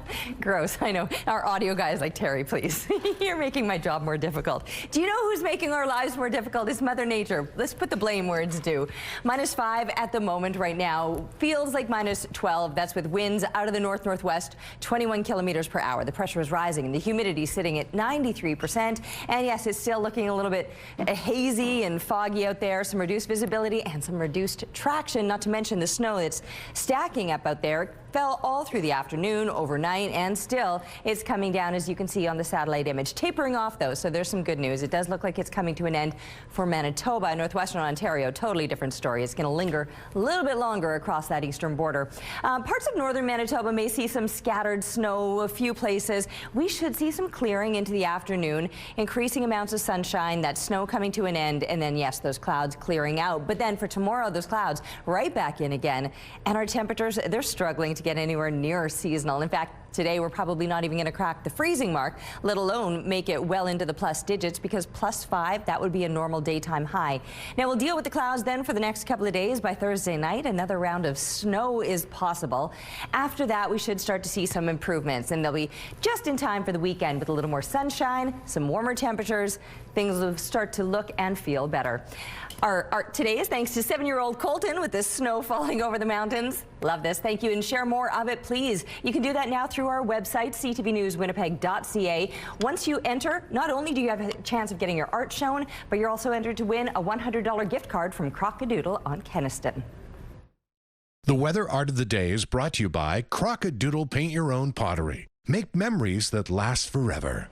5 deaths are being linked to healthcare delays in Manitoba over a 6-month period last year. The 5 cases are part of 16 healthcare-related deaths deemed to be critical incidents. The nurses' union is blaming staffing shortages and wait times.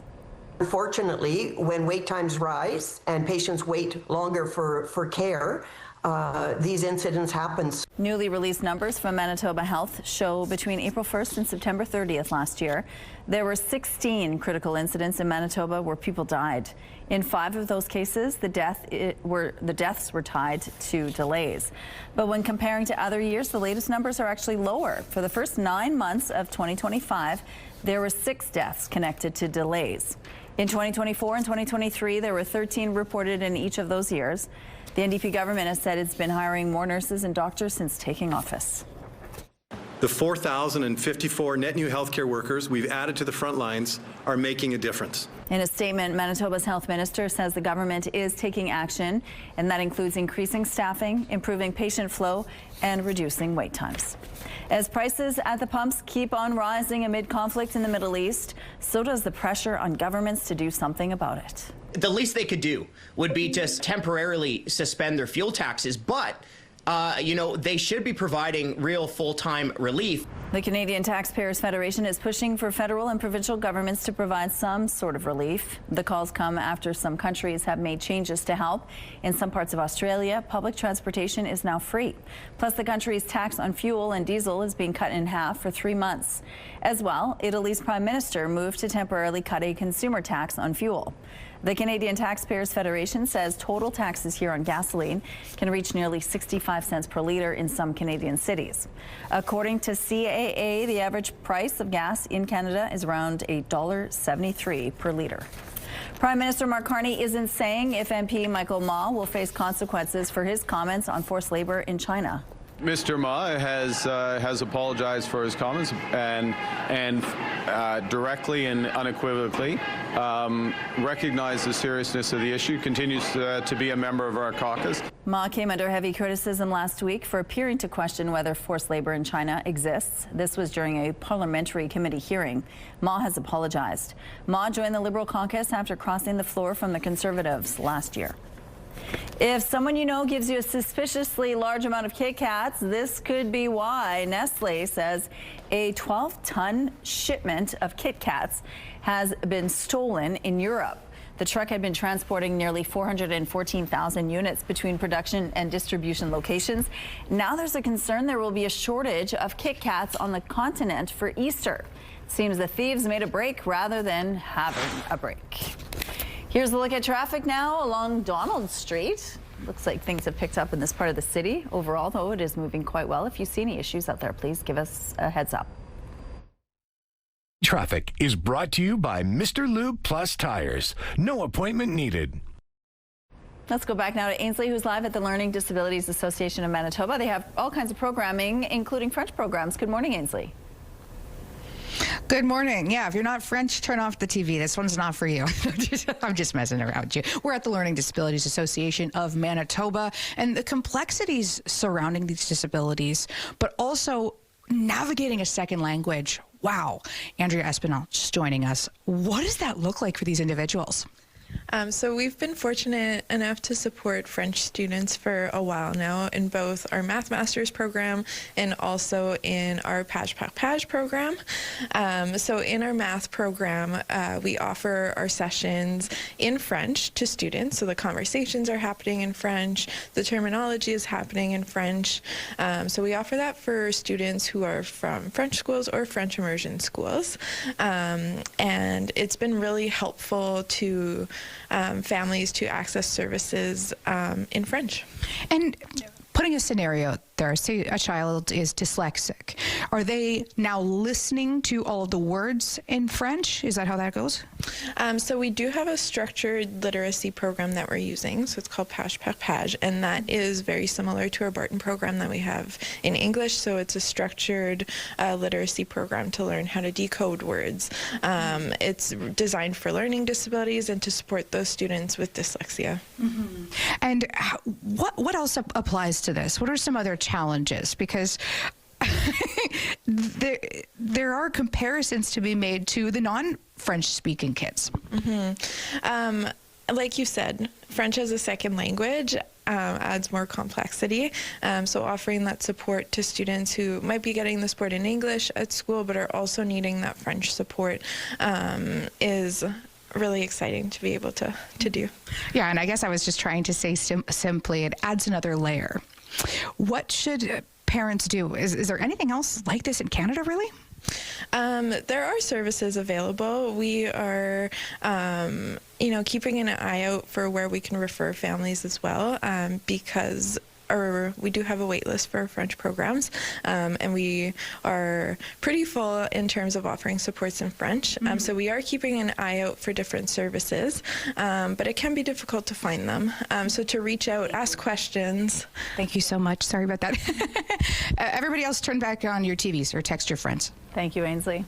A smash and grab robbery at an Oshawa mall had shoppers jumping into action to try and help take down the armed suspects, and the entire incident caught on camera. CTV's Allison Hurst reports.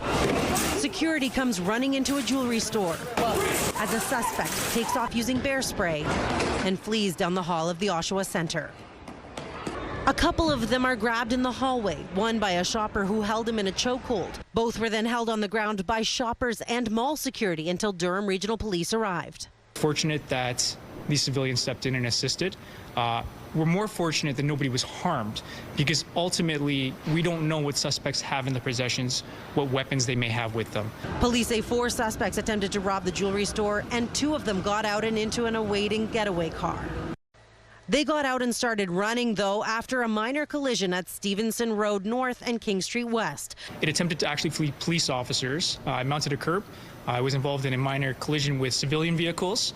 Nobody was injured in that collision, fortunately, but those suspects then fled that vehicle. Police, along with its K9 unit, caught and arrested them.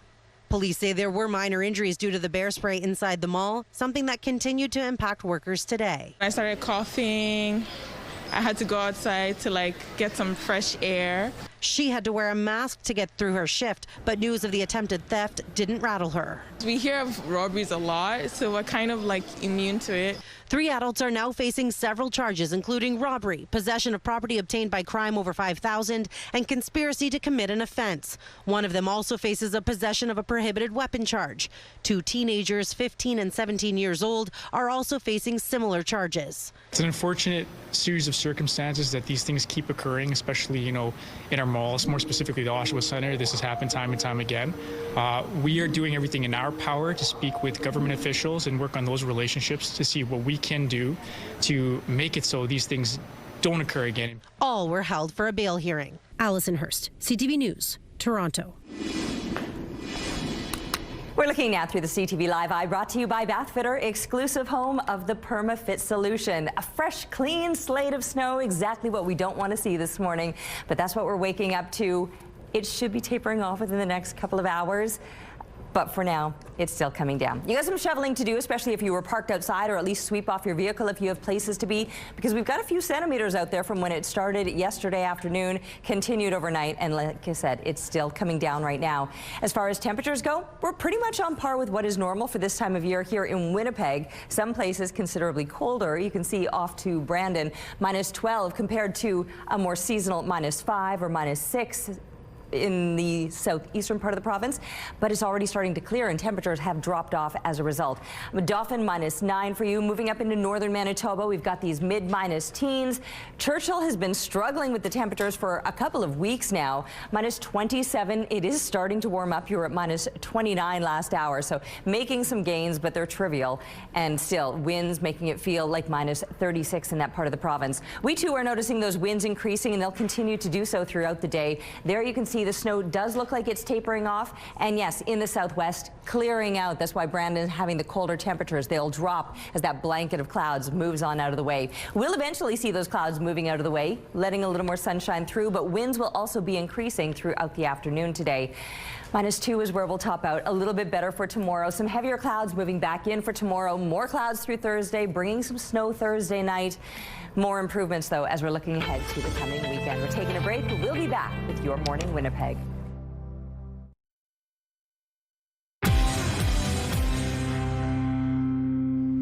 The Alzheimer's Society of Manitoba estimates there are about 20,300 Manitobans living with Alzheimer's disease or dementia, and that number is expected to explode to more than 39,000 by 2050. For families of loved ones with the disease, caring for them presents many challenges. A new workshop mixing improv theater and exercises is designed to help family members be prepared. It's called Improv for Caregivers, Building Meaningful Moments in Dementia Care. Joining us now to tell us more about the workshop are Program Coordinator Rachel E. Smith and Rett Life Program Coordinator Naomi Cruz. Good morning to both of you. Good morning. Thank you so much for joining us. Now, you have a personal connection with dementia. Yes. Rachel, tell us a little bit about your own personal story. Well, my dad had Lewy body dementia. So when I was in my mid to late 20s, I was a caregiver for him along with my mom. So that was a very challenging time in our lives, as I'm sure you can imagine. And I always wanted to be able to help other people who were going through something similar. And now this is what I'm doing as a way to help people. So your personal connection to dementia and Alzheimer's obviously is part of this story, but the other part is theater. Theater has also played a big part in your life growing up. Tell us a little bit about that connection. Yeah, I've actually started taking acting classes when I was 8 years old, and I continued on. I got my degree in theater and film from the University of Winnipeg, and then my master's degree at the University of Manchester in the UK. And now I work in theater and a little bit in film as well, and I have been teaching classes for the last 10 years. So how does improv come into this formula to help caregivers of dementia patients? Well, with somebody who is experiencing dementia, sometimes they might say things that are very unexpected, and they might start talking about something that doesn't make sense.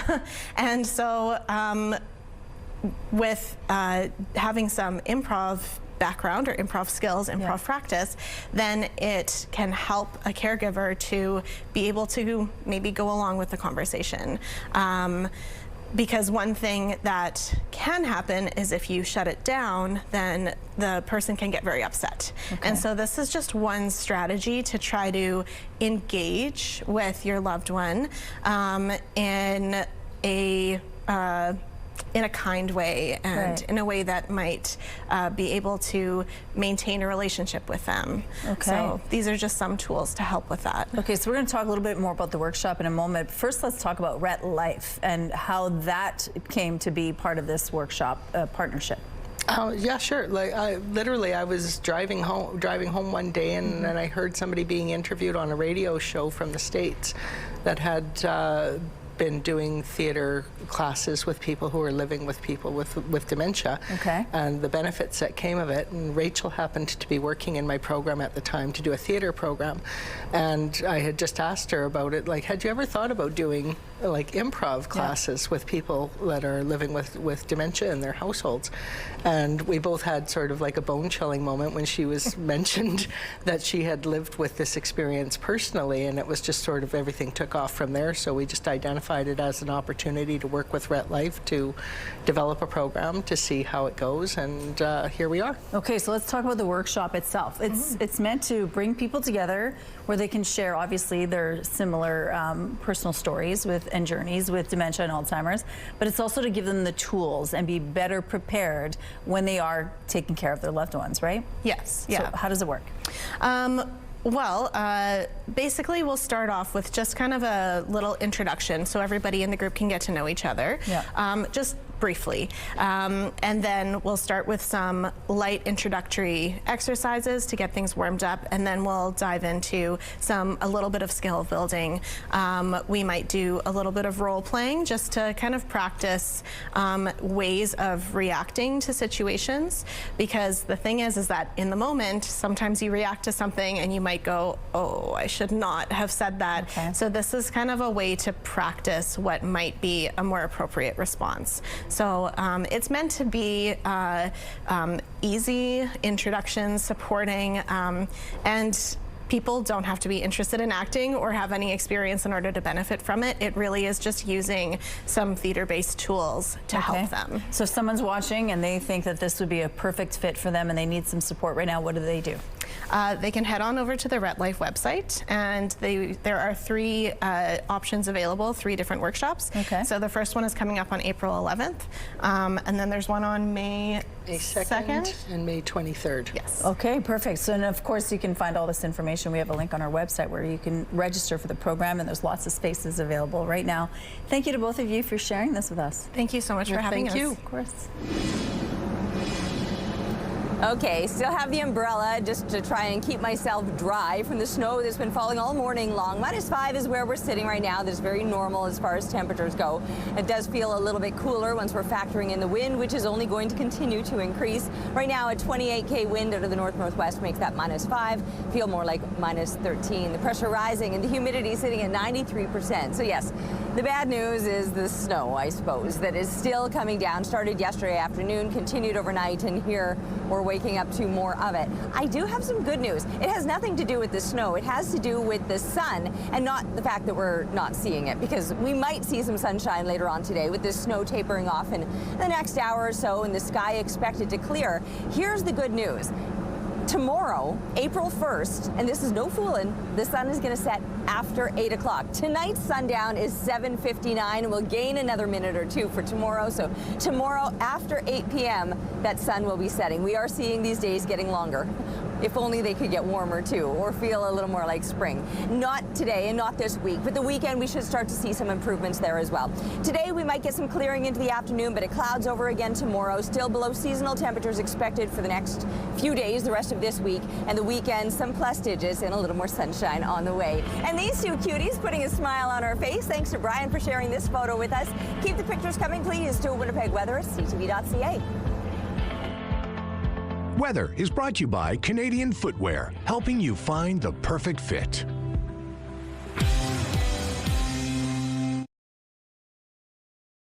Good morning. Type 2 diabetes is a chronic disease that prevents the body from using insulin properly, and it's a growing problem in Manitoba's First Nation population, especially up north.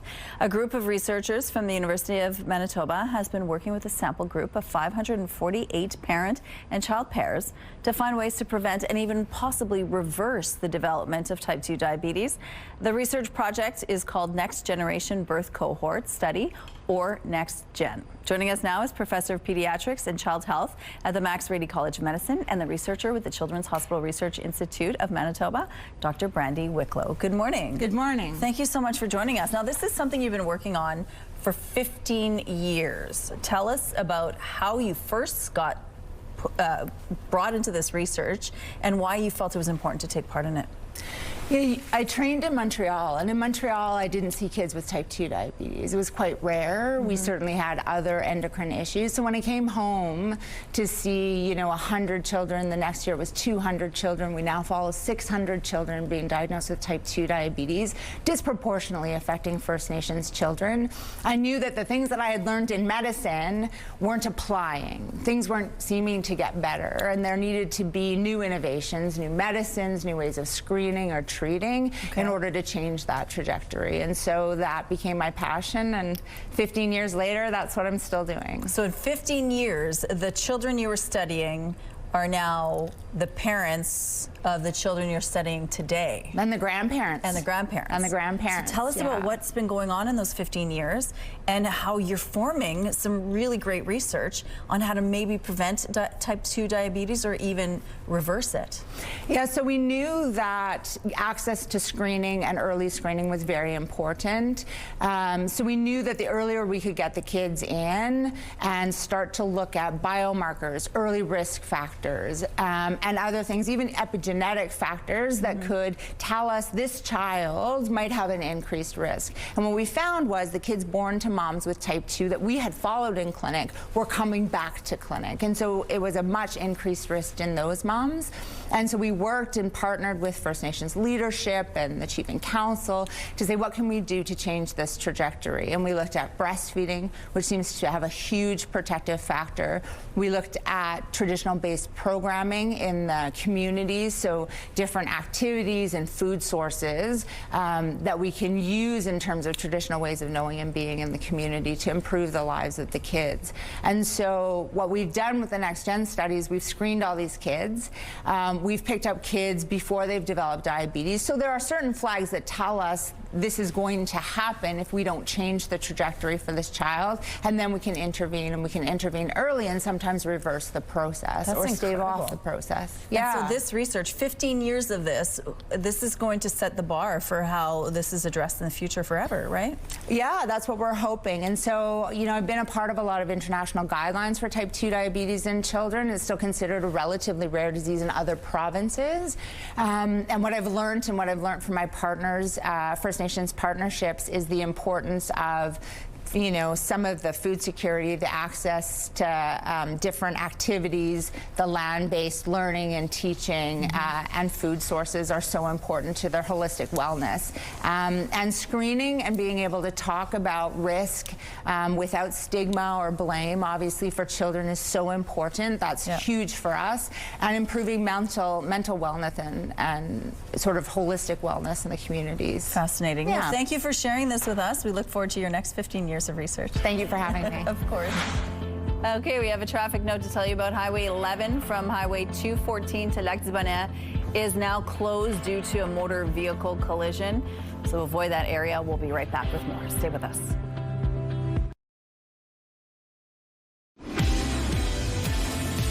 All right, -5 is where that temperature is still holding steady. We've been sitting there all morning long, but a normal low is -6, so we're still slightly above seasonal. However, it does feel colder once you're factoring in that wind. A 28K breeze out of the north-northwest makes it feel like -13. The pressure rising, the humidity sitting at 93%, and it looks like we'll still have this snow falling for another hour or so yet. It does seem to be tapering somewhat, but still just kind of stalling right over Winnipeg. There you can see on the satellite image, and a much bigger system passing off through parts of northwestern Ontario, where you can expect to see it pretty much throughout the day. For us, like I said, maybe another couple of hours, then it'll taper off, then the sky even begins to clear. We'll start to see some sunshine busting out from behind those clouds later today. It's just not going to be warming us up. Not only will we see the winds, or feel the winds increasing at times to about 50 kilometers per hour, we're only going to climb to a high of about -2, keeping us not just below the freezing mark, but well below seasonal. +5 is a normal daytime high. -6 a normal low, and we're plummeting well below that overnight. But a lot of that has to do with the fact that the clouds will be clearing out. Those clouds always add that little layer of insulation and keeping it milder, like this past night. But without them, this coming night, dropping down to -11, barely getting to the freezing mark tomorrow, although that will be an improvement over today. Heavier clouds will be building right back up again, though, and we could be seeing more than clouds, possible flurries by Thursday night. For the weekend, though, that's where the improvements will be waiting for us, plus digits and a little bit of sunshine to enjoy. Stay off the ice. That's the message from the province's Hydrologic Forecast Center, with the spring thaw now in full swing. The agency says the safety of ice on rivers, lakes, retention ponds, and ditches can no longer be guaranteed, and it's best to stay away. It says ice may appear the same as it did during the winter, but may not be able to support people or vehicles. You're also being encouraged to keep an eye on pets and children near waterways. Water levels are expected to begin rising in the coming days and weeks. It's a hot topic of conversation among parents. Should children be allowed to use social media? According to a new Angus Reid Institute poll, most Canadians say no for those under the age of 16. It really depends on the child and on the family. So some of the risks that we see from early online use and from, just a lot of online use are potential for increased exposure to cyberbullying, sleep disruption from late night use, social comparison to others and body image concerns, and algorithm-driven exposure to harmful or extreme content. These are risks. This isn't a sure thing. Winnipeg parent Dave Lynn DeLande has a similar opinion, and he wonders whether older children should be fully banned from social media when they are able to do things like drive a car. The 15 to 16 is really tricky.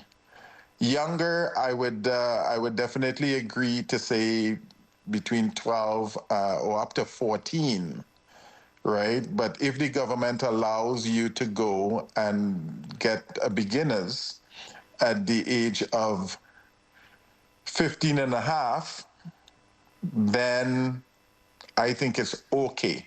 Meantime, the study says parents with kids aged 10 to 15 are more likely than not governing their kids' social media use. Australia recently became the first country in the world to impose a full ban on social media for people under the age of 16. From a garage startup to a tech titan, Apple is now 50 years old. Apple's origins trace back to 1976 when Steve Jobs and Steve Wozniak founded the company in a Silicon Valley garage. They were turned down by Hewlett-Packard for their personal computer concept, and then went on to release the Apple I and Apple II. Since then, we've been seeing the Mac, iPods, iPhones, and Apple TV. Apple's market value surpassed $3.5 trillion early this year, making it the second largest company in the world. Cadbury has revealed a gigantic 55-kilogram egg ahead of Easter. 55 kilograms, by the way, is about the same weight as a cheetah.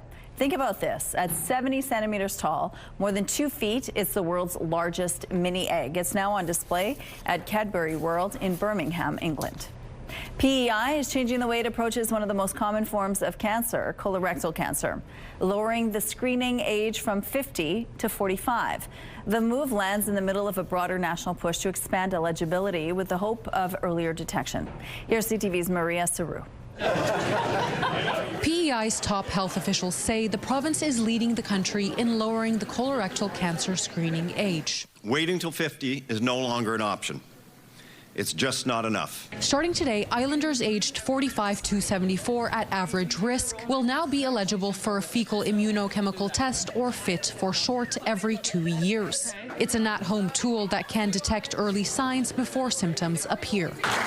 The Canadian Cancer Society has asked all provinces and territories to make the change, citing rising rates among younger adults. Particularly those under the age of 50 are 2 to 2.5 times more likely than previous generations to be diagnosed with colorectal cancer. Challenges include expanding lab capacity and access to follow-up colonoscopies. But the province says it's ready. Each year, PEI sees about 140 new colorectal cancer cases and 39 deaths. These aren't statistics, they are our neighbors, our friends, and our loved ones. It won't just save lives, but it'll also save money, according to experts. What we found is that over the next 45 years or so, we can save in Canada over 6,000 lives and about $233 million to the healthcare system. Last week, the Nova Scotia Liberals tabled a bill to do the same, writing in a news release that colorectal cancer is the third leading cause of cancer deaths in Canada. The call from cancer advocates is for other jurisdictions to lower their starting age, but also for eligible people to actively participate by filling out these forms and mailing in these tests. Maria Saru, CTV News, Charlottetown. Here's a look at what's happening in traffic now at Main and Broadway. It looks like things are moving quite well in this part of the city. If you have any traffic tips to share with us, please text them. Here's a look at your gas prices now. The Canadian average is $1.74. The provincial average is $1.65. In Winnipeg, the average is $1.64. And the lowest price in the city is $1.50. All this information is on GasBuddy.com. The Price at the Pump is brought to you by the Kidney Foundation. Help by donating your card today. It's time now for your answers to our question of the day. Easter is Sunday, and we want to know, what's your favorite Easter treat? Susan says, I love my Lindor chocolate. Chocolate Easter Bunny, says Craig. Elaine likes Ukrainian Pasqua, made with saffron and raisins. Pasta Beard, says Paul, always an Easter favorite at home.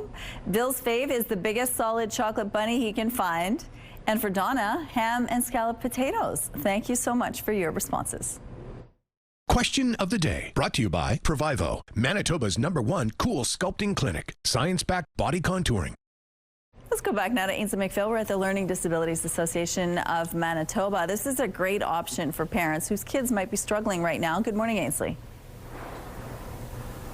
Good morning. And one of those struggles, Rochelle, is maintaining friendships, making friends to start. And it's so hard when you're a kid. But having a learning disability can really add to that stress. Joining us now is Jordan Barnes once again. What's it like for a child with a learning disability who's trying to make friends? Well, it's an extra challenge because kids do most of their socializing at school. So if school is a place where you're not feeling 100% safe, comfortable, socializing is going to be more difficult as a result. Mm-hmm. And you guys have some programs to help facilitate those friendships. Absolutely, whether it's Social Stars or Lego Club or Dungeons and Dragons. We have a couple programs that are focused on creating environments that are a little bit more adaptable and a little bit more tailored to their specific needs. What would an adaptable environment be? Something that can take what they're giving us and run with it. So, for example, there's a kid who's just always hiding things and putting things places and going like, can you find what I've hidden? So like this time around in Social Stars, my team and I planned a big scavenger hunt that we knew could play to his strengths and interests and like make him feel like we're listening to him and doing what he wants. Mm-hmm. And I'm assuming less alone too, because they're surrounded by other kids who go to school and then have those same issues. Yeah, exactly. And when he saw that everyone was into the scavenger hunt, it was the first time we saw him take a real leadership role, calling out hints and like telling other people where to go, and it was really cool to see. Mm-hmm. We've talked about the challenges for parents too, but when a kid is having these troubles making friends, do you have any recommendations for what a parent can say to them tangibly?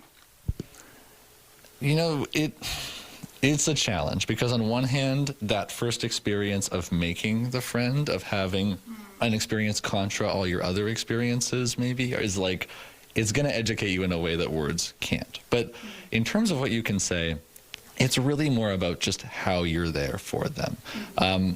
Talk to them with the assuredness that this is possible. Let that come through in your voice, in your posture, and just let them know that the next thing they try, friendship could be right around the corner.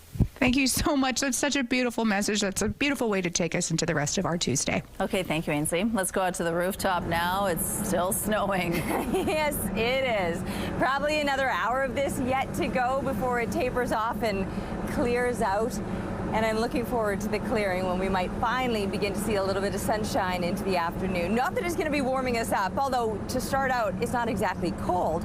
We're pretty much on par with what is normal for this time of day, beginning at -5.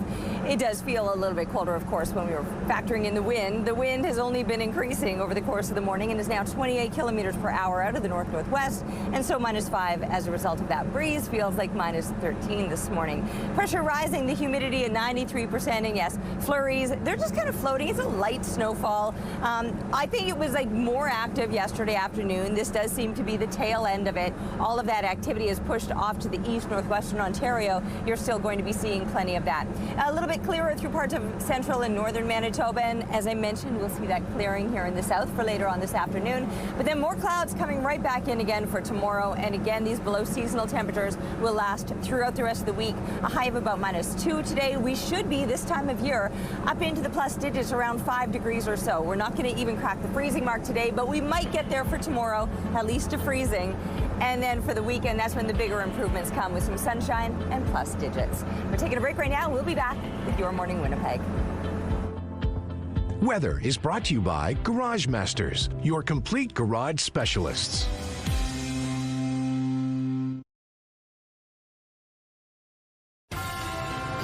Have a news tip? When you see news happening, let CTV News Winnipeg know. Text your tips, pictures, and videos to 10400. That's 10400. Message and data rates may apply. There's a newly designed hairbrush on the market for people with sensory difficulties. The Vaudreuil-based inventor says her daughter, who lives with autism, inspired the product. CTV's Christine Long has more. Maya has beautiful pink curly hair. Brushing it used to be a battle for her mom, Janice Ayat. She's autistic, she's 8 years old, and she has a lot of sensory issues, and hairbrushing has always been a major struggle. It got so bad, Ayat wanted to avoid the daily drama. I had to shave my daughter's head because we couldn't find any brush that she could tolerate, and I didn't want to have her go through the torture anymore. That's when she designed the brush her family and many others have been looking for. Ayat herself lives with Asperger's syndrome and designed this brush with people who know what sensory overload feels like. Our brush is created by autistic people, so that's me with the input of my daughter as well, and then also the neurodivergent community. So I had a bunch of people at my daughter's school and elsewhere, people with autism, Down syndrome, cerebral palsy, all kinds of disabilities. The Neuro Standard hairbrush has a soft cushion and? There's 2 types of bristles.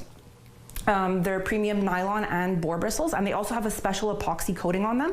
So the bristles are super, super soft, and they actually do untangle knots without pulling and without pain. She says anyone who is neurodivergent or lives with sensitivities can trust the brush. If we create a product for people who have these sensory issues, we're going to end up with a product that's better for everybody because it's not going to hurt it. She knows that families with special needs already have enough to do in a day. I want to really have something that I think is going to change the lives of special needs families and actually solve a problem. The brush sells for $37 and is available through theneurostandard.com. Christine Long, CTV News. From cookies to cake and even pastries, if you're looking for some sweet baked treats for Easter Sunday, Goodies Bake Shop has everything you need. Joining us now from Goodies Bake Shop are Linda Peters and Leslie Ann Legaspi. Good morning to both of you. Good morning. Good morning. Thank you so much for joining us. Oh my gosh, I'm so excited. Like, our demo table is covered with these beautiful treats right now. What is it about sweetness and Easter that are just a good combo? It goes back to childhood, I think. Honestly, what do you remember when you were a kid? Easter treats, and no matter how old you get, you still want Easter treats. You always have a sweet tooth after that, right? You always want to indulge in something sweet after dinner, long Easter dinner. Yes, after Lent, indeed. Okay, so tell us a little bit about the history of Goodies, because it's been in this community for quite a few years. Take us back to its beginnings. So it started in 1984, and the original people that started it retired about 12 years ago. Okay. And at that time, then me and Leslie Ann started managing it, and so she manages the decoration department, I manage the shop itself, and in between all those years we've developed a lot of recipes, but a lot of them are still from 1984. That is cool. Okay, so Goodies has sort of become an iconic place to get your Easter treats, right? So this is a place where things are prepared, or do people come to you and say, this is what I want, and then you prepare it? How does it work? So we have a long line of products that, you know, those are our products. Yeah. But then if somebody wants like a custom cake, we do any custom cake. Okay, well, you brought so many some sweet treats here. Let's talk about what you brought. Let's start off with this beautiful cake, which is, there's little raspberries on top. Tell us about it. So it's a lemon raspberry truffle cake. So it's baked without flour, and instead of flour, we use chocolate. And so essentially they're flourless, but we have a lot of products like that. So yeah. So gluten friendly. Yeah. Yes. Is that what you mean? Yeah. That is actually one of the staples of Goody, that as is. So that was there before we even started at That Goody. is cool. Okay, and the other thing that's really neat is you try to use as many Manitoba-made products as possible in your recipes, right? Tell us a little bit about that. We use a lot of local. Our eggs are actually from the local farms in Manitoba. Okay. And we also use local honey here from the farms here as well. But we try our best to just support local as much as we can. That's great. Yeah. People love that. Okay, so the cake is gorgeous. Tell us about these super funny and cute cookies with a little bunny bum. Is that what it is? Oh yes, bunny bums. Bunny bums. Bunny bums. Oh my gosh, they're bunny bums. Because who wouldn't want that? Like, even a child or adult would never deny that. It's just something cute that we thought that we'd bring out for Easter. Yeah. So just hold it there. You can see the little bum of the bunny, and then the little paws, tail. the little tail and the little paws. These are shortbread cookies? Yes, these are shortbread cookies that you can enjoy with the little kids. You can even put giant Easter eggs nowadays and everything. So this is something we always do, and I thought it would be People fun. love that. Yeah. Okay, so we're under a minute. So what else do you have here? We have just assorted Easter sugar cookies and assorted pastries as well. That are we have a cranberry shortcake of spin on the regular classic shortcakes here, and then we have a lot of fruit berry, triple berry cream horns, and then we also have our lemon curd cake as well. This one here, right? Oh yes. So describe what's happening over here. There's lots going on. Yeah, to make it Easter, we actually piped it into a kind of an Easter basket look, and it had some nice tulip flowers and eggs there on that as well. It has our fresh lemon curd that actually is made with like lemon juice and like made in-house as well. And I love your presentation. The carrot cake is lovely. Everything here. There's carrots on those little chocolate cupcakes. Adorable. Those are strawberries? Yeah, those are chocolate dipped strawberries and like chocolate. It's just decorated in orange chocolate just to get the effect. So if somebody wants some of these treats for Easter, what do they do? You can stop by. We have everything you see in store. We have 7 showcases completely full. Wow. And you can also call us between 9 and 3, and you can pre-order on our website just 2 days in advance. Okay, and we of course have a link on our website. Thank you for sharing this. Yeah, thank you. Oh my goodness, we're busy drooling over here. All right, -5 at the moment, feels like -13 with a 28K wind out of the north-northwest. The pressure is rising and the humidity sitting at 93%. Fresh snow on the ground, and as far as how long is it going to stick around for, well, I guess until it warms up. How long will it continue to fall for? Maybe another hour or so. Then it should be tapering off and beginning to clear out into the afternoon. We'll see increasing amounts of sunshine. Further to the east of us, expect that to linger a little bit longer through parts of northwestern Ontario. With that sunshine making an appearance later today, we could hope that it would warm us up, but don't get too hopeful because it's not going to. We're going to stay below the freezing mark today. And increasing sunshine this afternoon means fairly clear conditions overnight, but with that, those temperatures really dropping off. So cold night ahead means a cold start to the day tomorrow, but we should make some gains back up to the freezing mark with the clouds moving back in again. Clouds continuing through Thursday, flurries Thursday night, and then there you can see a little more sunshine waiting for us this weekend. We're taking a break, but we'll be back with your Morning Winnipeg. Rooftop arrangements provided by Lacoste Garden Center.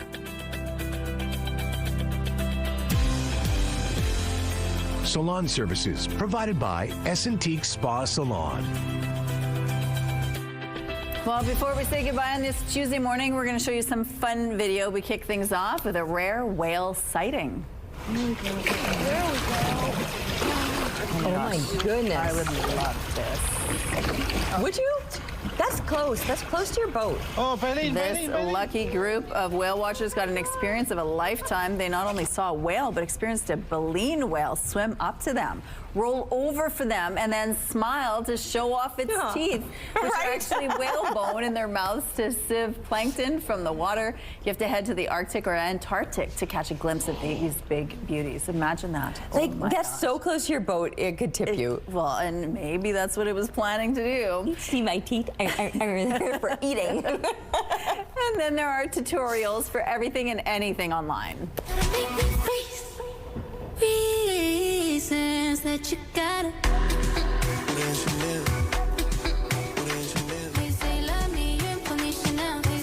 This man is following along on how to turn your pajama pants into a dress.